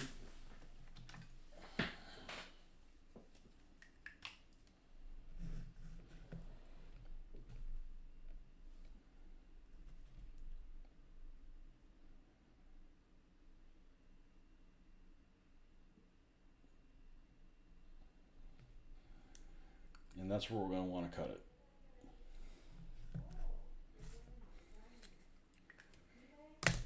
Here goes everything.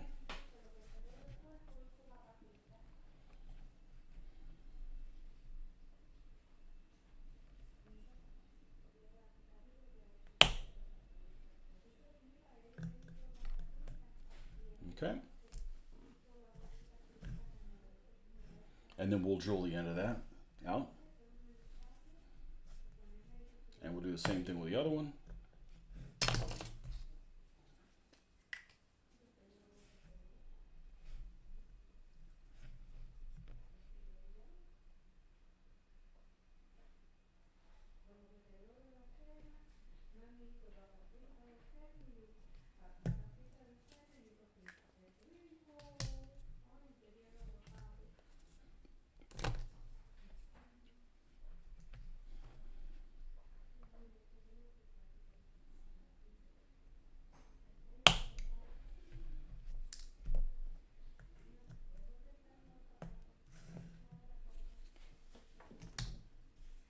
And it's oversized, like thickness wise. So it looks like it could potentially be wrong, but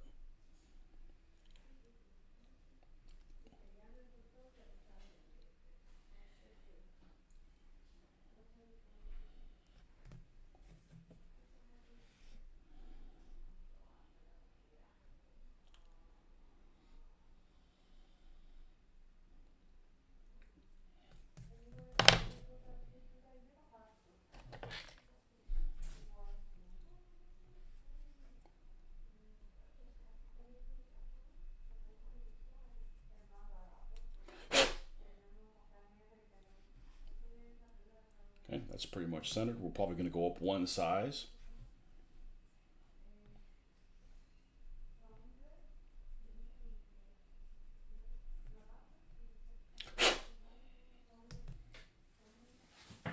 All right, let's go to our drill bits.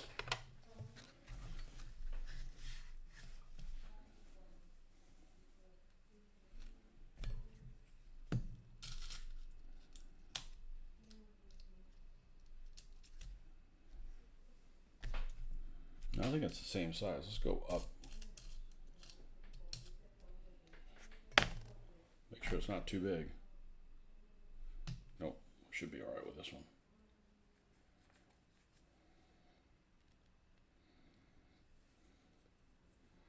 That was one of the first things I learned in modeling in 1/35th scale, is to drill out the barrels. You don't have to drill the whole damn thing out, just down a millimeter or so. Or 2 millimeters. Maybe a millimeter is not enough.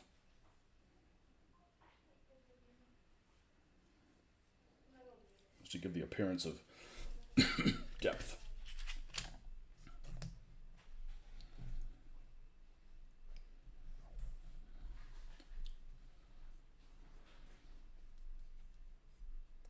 That's it, just a tiny little bit. Doesn't need more than that.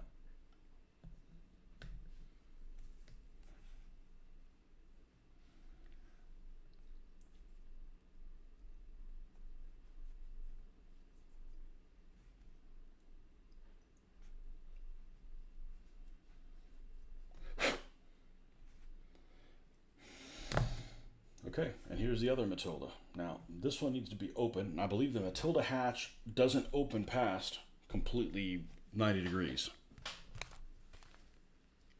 So Matilda 2.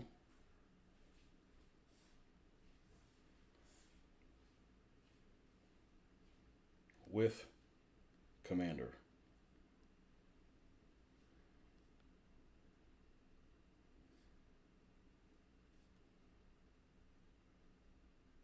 Yep. Now, this is the one thing I don't like doing.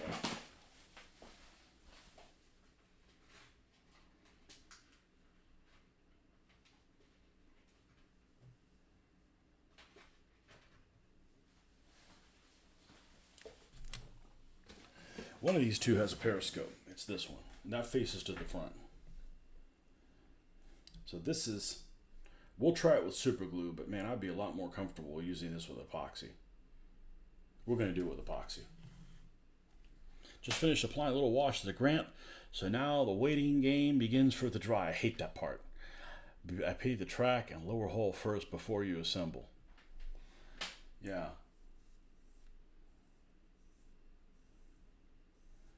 Yeah, I didn't do it on this, but all my Crusaders are all in pieces. Mainly because I can assemble them and not have to use glue.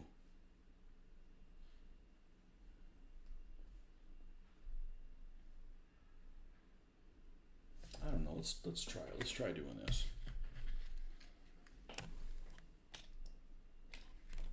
Whoa.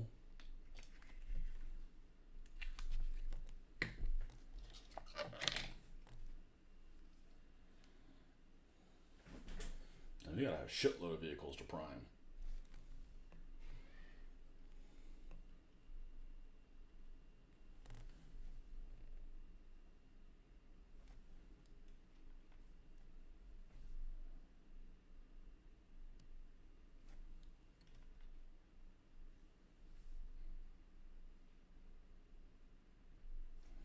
I'm gonna go ahead and put all sides, both sides.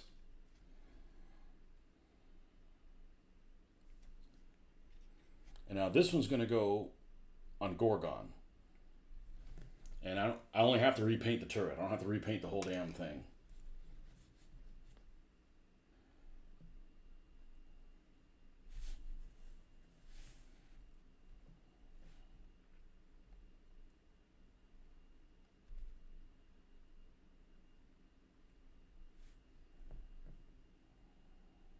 Okay.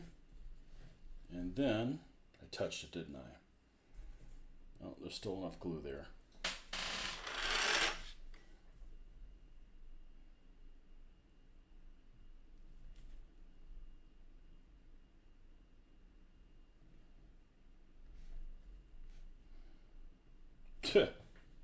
Glue it the right way, dumbass.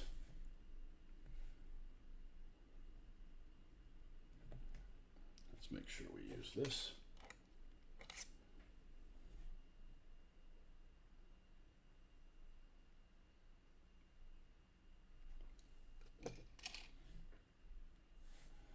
I'd use tweezers, but more likely to go flying. No, not in a little bit. 90 degrees.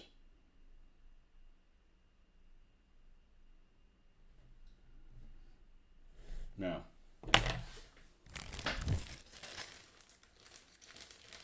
I forget, do I paint a country recognition on the turret of the Matilda? Well, it depends. I mean, on some of them. I mean, I'm gonna make them different. Do you have one of these figures that can go in here? Let's see. Certainly, I got one guy that's cut down. I got Germans here. Certainly, we got frickin' Germans that go there. What about the British? Is this guy here? We got to cut down a lot more of them. Where's my Tamiya cutters?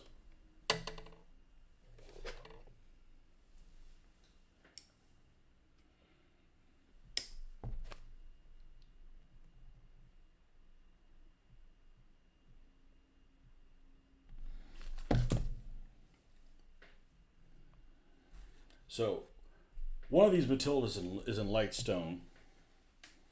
The other one is going to be counter. I'm going to counter the other Matilda.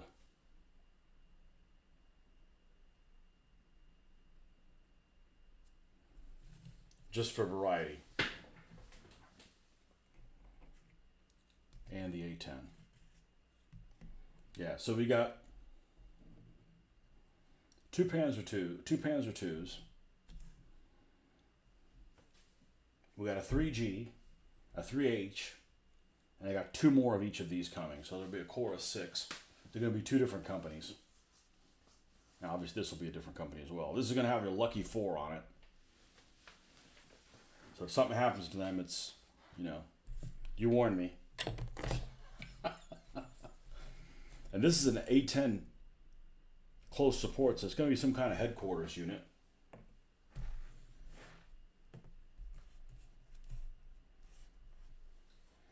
Be right back. I'm going to go use the little boy's room.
Lucky four.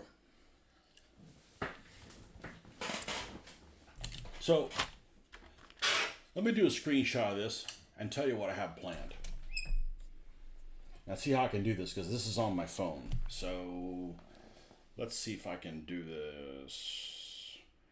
Let's see if I can send it to myself. This is what I like to do. And then we can look at it there. How do I do this? How do I do this? How do I do this? This, here. Let's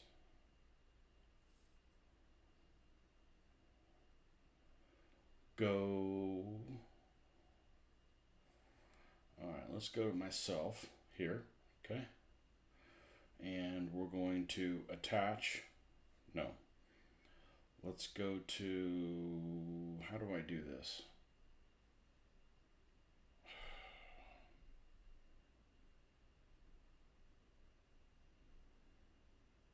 Fudge. Screw it. I'm not going to do it that way. It's too freaking complicated. It's too freaking complicated. We're going to go to,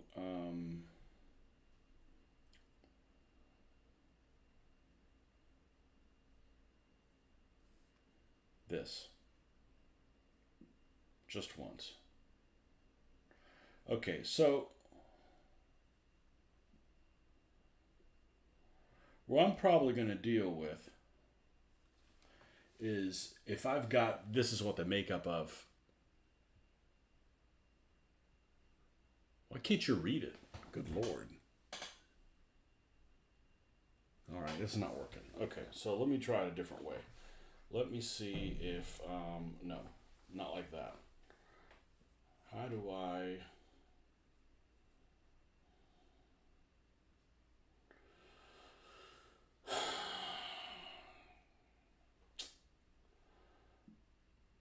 let me,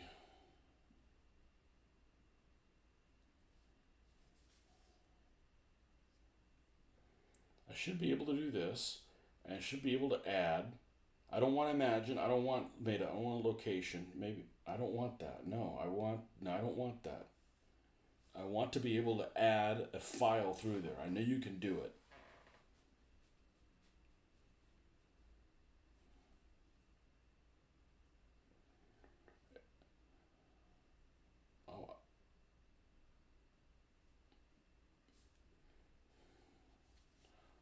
Oh, I already had it as, all right, because I took a picture of it with my phone. All right, cool.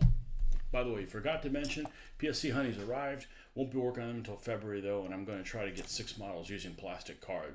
I'm going to definitely be interested in seeing how that turns out because, yeah, that just seems like one heck of a waste. That just seems one heck of a waste to not use all those parts on here. All right, so let's go here. We're going to go this one. We're going to go here. Just not what I wanted to do. I didn't click on that. There we go. Let's take a look at this. All right. Now, can we zoom in on this? Right click.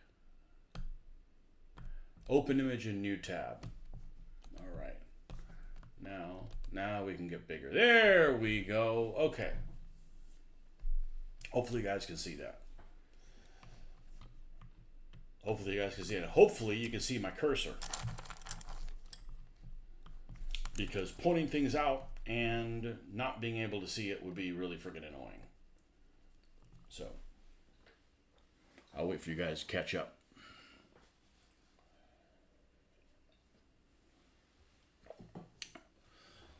But this is what I intend on doing. And instead of just doing some random, arbitrary mix here, this is what I plan on doing. Okay, so I got to charge my phone. I'm only at 98%.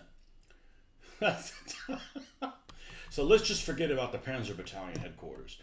This First Light Panzer Company, okay, I know for a fact that the mediums, which are where the Panzer IVs are in, is the 4th Company and the 8th Company. Okay, so that's 100% accurate. So I'm going to assume that these are listed in order as well. So I'm going to consider everything here in this first one being the 1 company, and this one being the 2. The 3's missing. There's actually a note on the bottom that they don't arrive until later. The 3rd and the 7th are both missing. So here we're going to have a total of 3 H's. So they're all going to be, they're going to have a 1 on the vehicle, and the nomenclature markings that we're going to do on these guys are going to look like, they're going to look like this. And I talked about this yesterday. I think I talked about this yesterday. Let's go over here. Let's remove the display capture. Okay. They're going to look like this. And I don't know why the hell it's not very visible. Does this make it better? It does. It makes no sense, but okay. So you're going to have a big one single number that is the number of the company. And then the smaller numbers in red, they're below it. If you can, there we go. Let's make that bigger. There we go. And the smaller numbers are red, which has all 3 of the numbers. Now that one large 1 represents the first of the 3 numbers at the bottom. Okay, that's first company, first platoon, 4th tank. Okay, now I've seen vehicles. Let's see if I can touch this without it freaking out. I've seen vehicles for the African Corps that just have this on it. The problem with that is you're going to have a lot of vehicles that are going to have a 1 on it. You're going to have about 15 vehicles at full strength or so that would all have a 1 on it. That doesn't work for me. I need to be able to differentiate between which vehicle is the 1. Okay, and likewise, 15th Panzer Division did not have all 3 of these numbers on the side of the turret in big writing like the 21st did. Okay, the back of the turret, I'm going to actually change it a little bit. The back of the turret is going to have the 114 in big letters. Okay, in big numbers. So that's how I'm going to do my Africa Corps 15th Panzer Division companies or vehicles. And that goes for all of them. The Panzer IVs are going to be that way. The Panzer IIs, unless I do some regimental vehicle, which is unlikely, or a battalion staff vehicle, which is also unlikely. They're all going to have a number like that. Okay? So, and this is solid red without white around it. I don't know that I've got any numbers. I may make it solid red. I may make it red with a white around it. I haven't decided yet. Okay? So that's the intention. Now, let's go back to this screen here. And go back here. All right. So, all of these vehicles that have a big 1 is this first light panzer company. So every one of these vehicles would have the same markings. Now, I'm going to make an executive decision, and that executive decision I'm going to make is which one of these vehicles are going to have which name. Which one of these vehicles are going to have which numbers. So, for instance, this light panzer company, normally there's 2 vehicles here. These would normally be 100 and 101. Okay, that's how these particular vehicles are. Now, which one is the H and which one is the G remains to be seen. So normally when there's 2 vehicles, if there was 3, it'd be 100, 101, and 102. You know, you'd have the main commander, which would be 100, the main company commander, and the XO would be the 101. Or if there was yet another one, like a staff officer, or they would have the 102 or that kind of thing. Generally, that's what the rule is. Okay, so that's what these are. This 2 platoons, if you decided to make this the first and the second platoon, which is probably what I'm going to do, this particular platoon, the first platoon would be numbered 1, 1, and then the very first tank in that platoon would be 1. So it'd be 111. And there's 5 tanks, so you would have 111, 112, 113, 114, and 115. Done. So that last number is never going to be higher than a 5 unless you've got more than 5 tanks in the platoon. Well, there is one here. This 4th platoon actually would have a 6 if I use that same kind of mentality by numbering these. Okay? So the second platoon would be 121, 122, 123, 124, 125. And then if I decide to make this the 3rd platoon, which is probably what I'm going to do, and with lack of anything else, I'm probably just going to go. That's how I would list it. He listed these 1, 2, and 4 in the order that they're actually labeled, so I'm just going to assume the same thing. It doesn't really matter. I'm probably never going to find out the answer to that. This particular platoon that has the 3 H's would be 131, 132, 133, 134, 135. Which one is the 3J? I don't know. But actually, I believe the 3J actually has less armor than the H, because the H has extra bolted armor on top of on the front of the turret and on front of the hull of the G. So this has like 30 millimeters of armor, and the H has like an extra 30. The J has a built-in 50. So it's got more than the G, but I believe the H actually has more armor on the front, 10 millimeters more than the J. I believe that's the case. But it's the more modern iteration. Of course, it's the J with the same 50L42 gun, not the PAC 38 L60 gun. And then the last platoon, which would be 141, 142, 143, 144, and 145. Now, is the 3G the 141, or is it the 145, or somewhere in the middle? I would say it's probably the 141. Like the platoon commander is going to have the 3G. It's going to have a better radio than the 2Cs, I would imagine, and be able to communicate with each other better. So, using that logic, when there's vehicles listed in this order, the last one listed is going to be the commander. So in other words, in this platoon, the commander is going to have the 3J. The other 4 tanks are 3H's. In this platoon, the commander is going to have the 3G. The other 4 tanks are going to be the 2Cs. Okay, and that, if I'm consistent with that, then, ultimately it doesn't really matter. I'm going to be pickier about that than anything else. So, anyhow. 5 Matildas from 4th and 8th Company, yeah. Now, how much of this is true and how much of it is it pulled out of your ass? I don't know. But it's something to go on, and it's a lot more information here than I found anywhere else. So, yeah. But what I had found out in the past was that 15th Panzer Division, most of its Panzer IIIs were the H model. And I'm not sure that's really the case. But is that really the case? No. I would say 60% of them are, if you take the J's out of the equation, which there aren't very many, 60% or so of the 3s are G's. The other 40% are H's of those 2 types. Sure seems that way.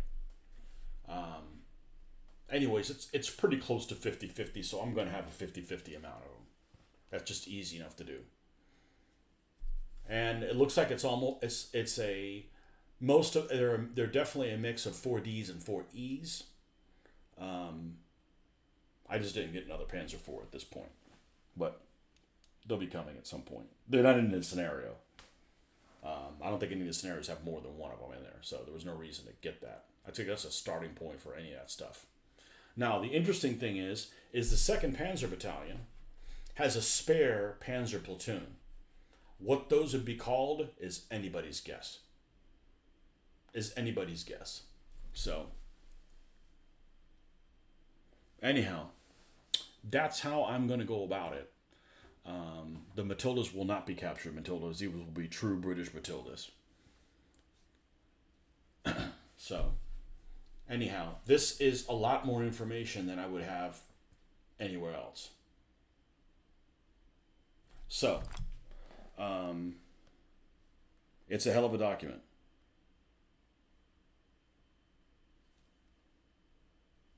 Oh, hold on a second. I got something I got to check on.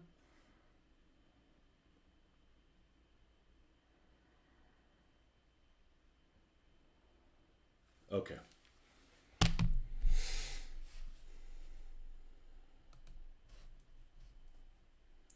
The Wolf, the Woman Slayer. Oof, oof.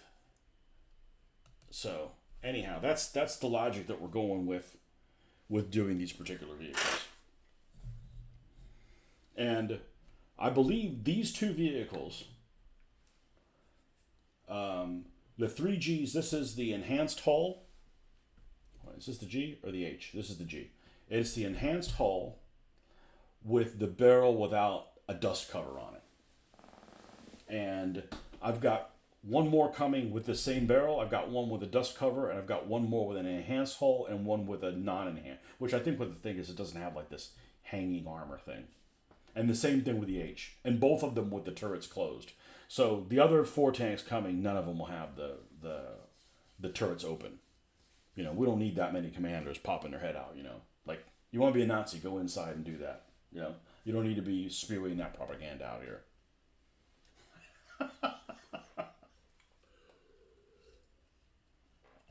And they're probably going to be they're probably going to be the platoon commander's vehicle, more than likely.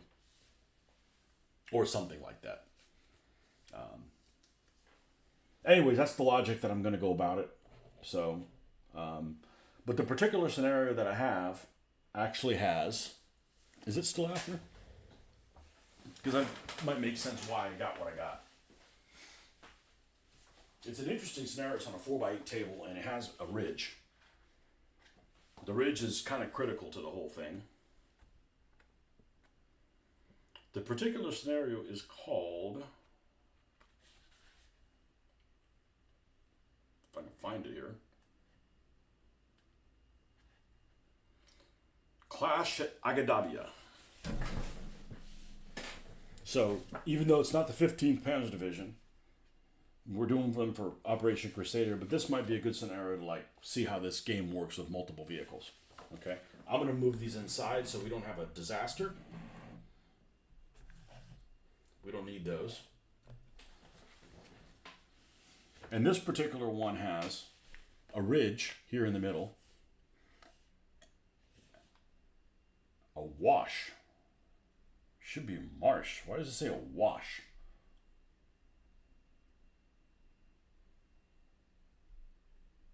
The hell is a wash? I don't know.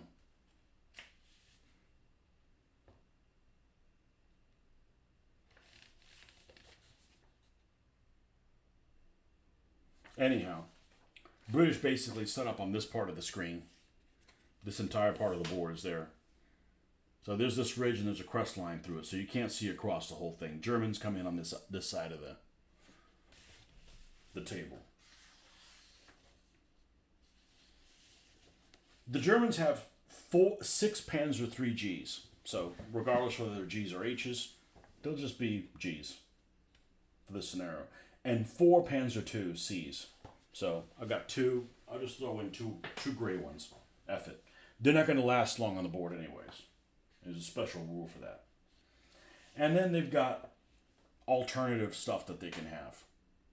You know, they can have one of these guys pulling a Pack 38, etc. And the British basically have 6 Mark 4As. So I've got one that has the additional bolted armor on the front. I've got the other one that's the 3 printed that is basically a 4. It's not an A because it has a Vickers instead of the Beza in the coaxial. And then we'll have 4 of them that are actually 4As.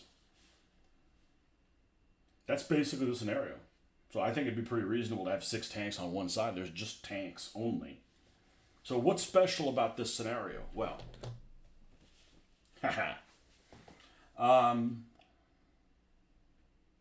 the German orders destroy or mobilize 4 British tanks. British orders withdraw 3 or more tanks off the east board edge or destroy 5 or more German tanks. Okay, the east edge is this one. So get off the damn board. Okay? Withdraw 3 or more tanks off the east board edge or destroy 5 or more German tanks. What's to keep them from just setting up here and just leaving? Other than that's dishonorable chicken shit maneuver. Okay, well, we'll see. German turn length is 10 turns, which is a long game considering that, as you saw, that one action was basically went 2 turns. So 10 turns is a long time. The game length may be modified by the German Variable Attachment Special Rule Rapid Advance. That's one thing. Special rule rapid advance, and or by the British Variable Attachment Special Rule RTR quick departure. Okay, we'll get to that. Scenario rules. The ridge is high enough to block line of sight. Okay. The ground is rough. Motorcycles. Oh, the Germans have some motorcycles too. 2 motorcycles with sidecars. Now, what are they going to do? I don't know. Get shot at? I mean, they can't do anything. I mean, they can't do anything against a Cruiser Mark 4A. Actually, they can't do anything against a Mark 6. Anyways, ground is rough. Motorcycles move at half the normal movement rate. AFVs should take bog checks to cross the wash. Other vehicles may not enter the wash and crash if forced to do so. Okay, so no motorcycles or half tracks can go in there. Armored fighting vehicles take bog checks to go into this wash. So maybe it's like a salt marsh or something like that. There was quite a few salt marshes that happened in certain parts of the combat in the desert. British tanks may not exit the board prior to turn 10. Oh, there we go. This rule may be modified by the British Variable Attachment Rule Special Rule Fighting Withdrawal. Okay. So you can't, if you set them up here, they can't leave the board until the last turn. So, and then at which point the Germans are on the ridge and then you got to shoot at them being hull down. So, probably not a good move. Any British tanks on the board at the end of the game are considered destroyed for German victory purposes. Okay. Rule 7. The British player has 2 options for achieving victory. It's not necessary to select a victory method. If either criteria is fulfilled at the end of the game, the British player wins. The German player may receive points for exiting AFVs on turn 6. See the German Variable Attachment Rule Special Rule Flank Danger. Sounds really complicated, but it's not a really complicated scenario.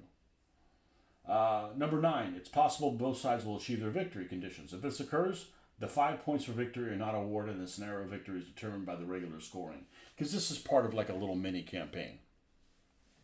Okay.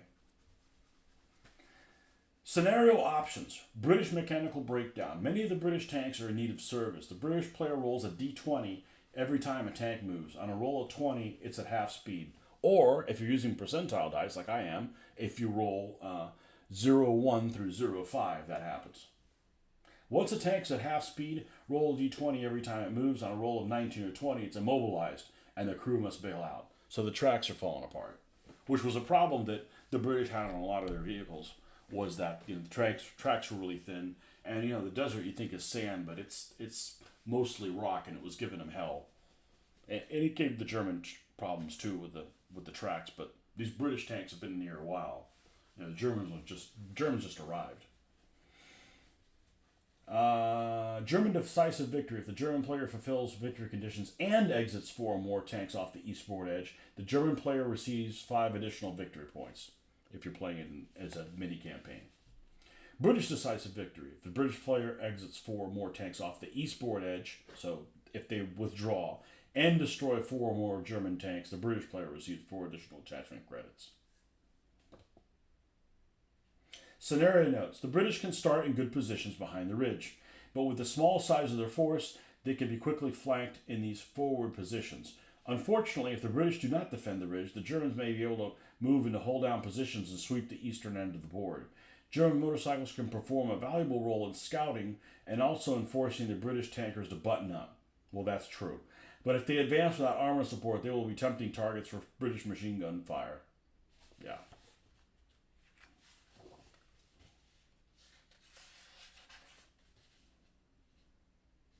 So here's where it gets interesting.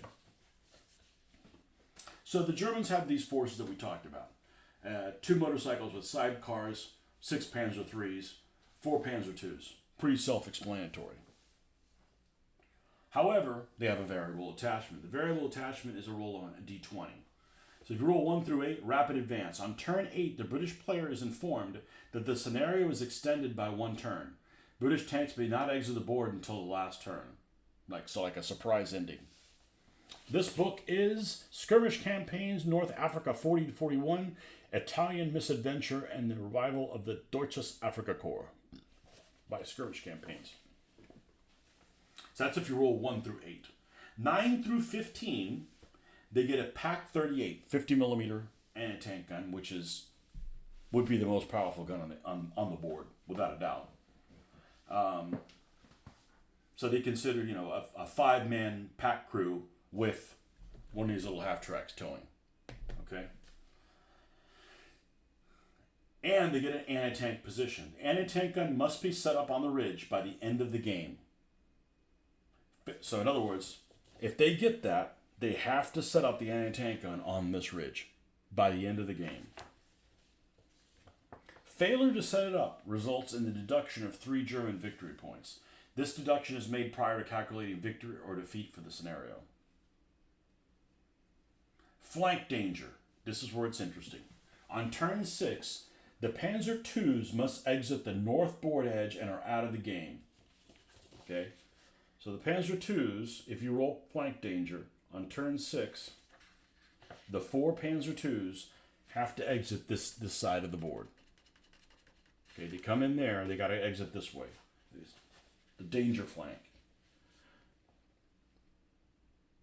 If less than 3 Panzer IIs are running, you only get 4. So if there's less than 3, 1 Panzer III must accompany them off the board.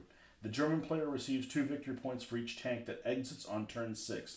If the condition is not fulfilled, deduct 6 victory points from the German score. That's the special rules. Well, that's the variable attachment type thing. That's what makes every scenario potentially different. Okay? The British one, same thing. If they roll 1 through 8, they get an RTR quick departure. On turn 8, the German players inform the scenario is shortened by 1 turn. British tanks exit on the last turn. 9 through 18, fighting withdrawal. British tanks may exit the board on the last game turn or on the next to the last game turn. And 19 and 20, there's a signals failure, a confusion in radio signals, and poor visibility have cast doubts on the identity of the advancing German armor. British tanks may not fire until turn 5 unless fired upon. Wow, that's a problem. That's a problem. That means those Panzer IIs are probably going to try to get in behind them.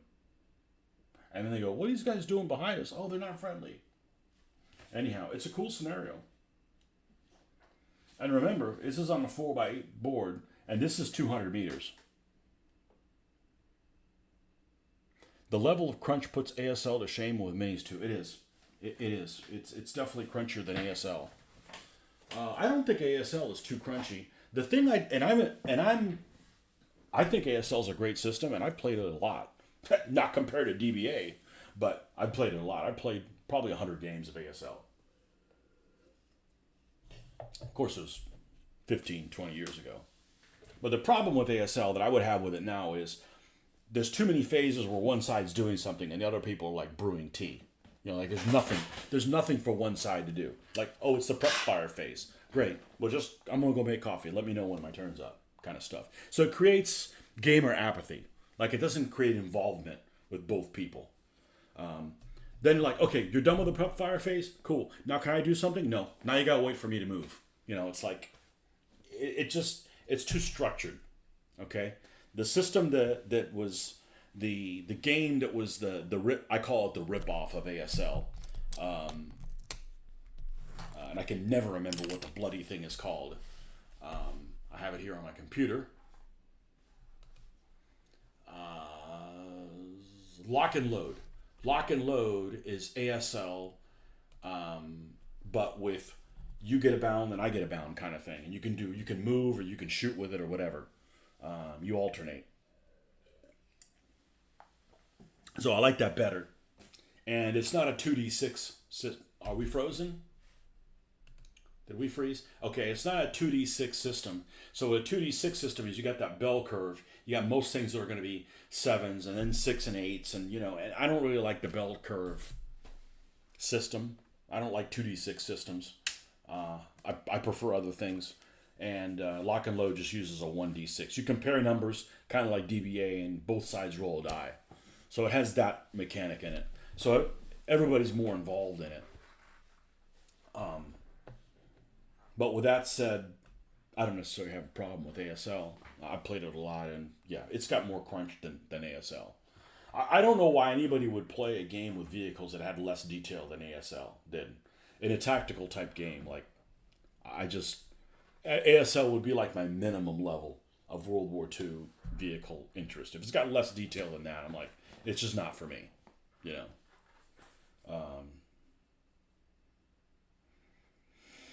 Anyhow, so these guys are all built. They're going to need to get primed, but all of these in particular, have options to how to decorate them differently. So we've got another batch coming. I'm probably going to wait to make that decision until they come in. So the only thing I can do right now is prime the British vehicles, which is the turret and the SDK of Z10, because there's no really no options for this thing to go. And I've got I've got a Pack 38 that I don't know where the hell the one of the legs is on it. And I certainly could use that. I mean, I could just substitute a Pack 40 for it and just pretend like it's a 38. But, you know, the Pack 40 is actually better looking than the 38. 38 looks funny with the front of it kind of crimped that way. But, yeah, we need to prime that. So if you guys are up for it, I'm going to cut this feed off. We'll go to the garage, fire up the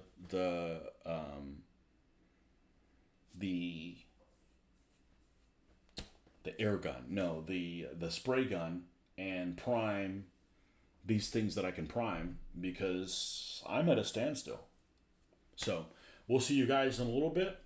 Not same bat time.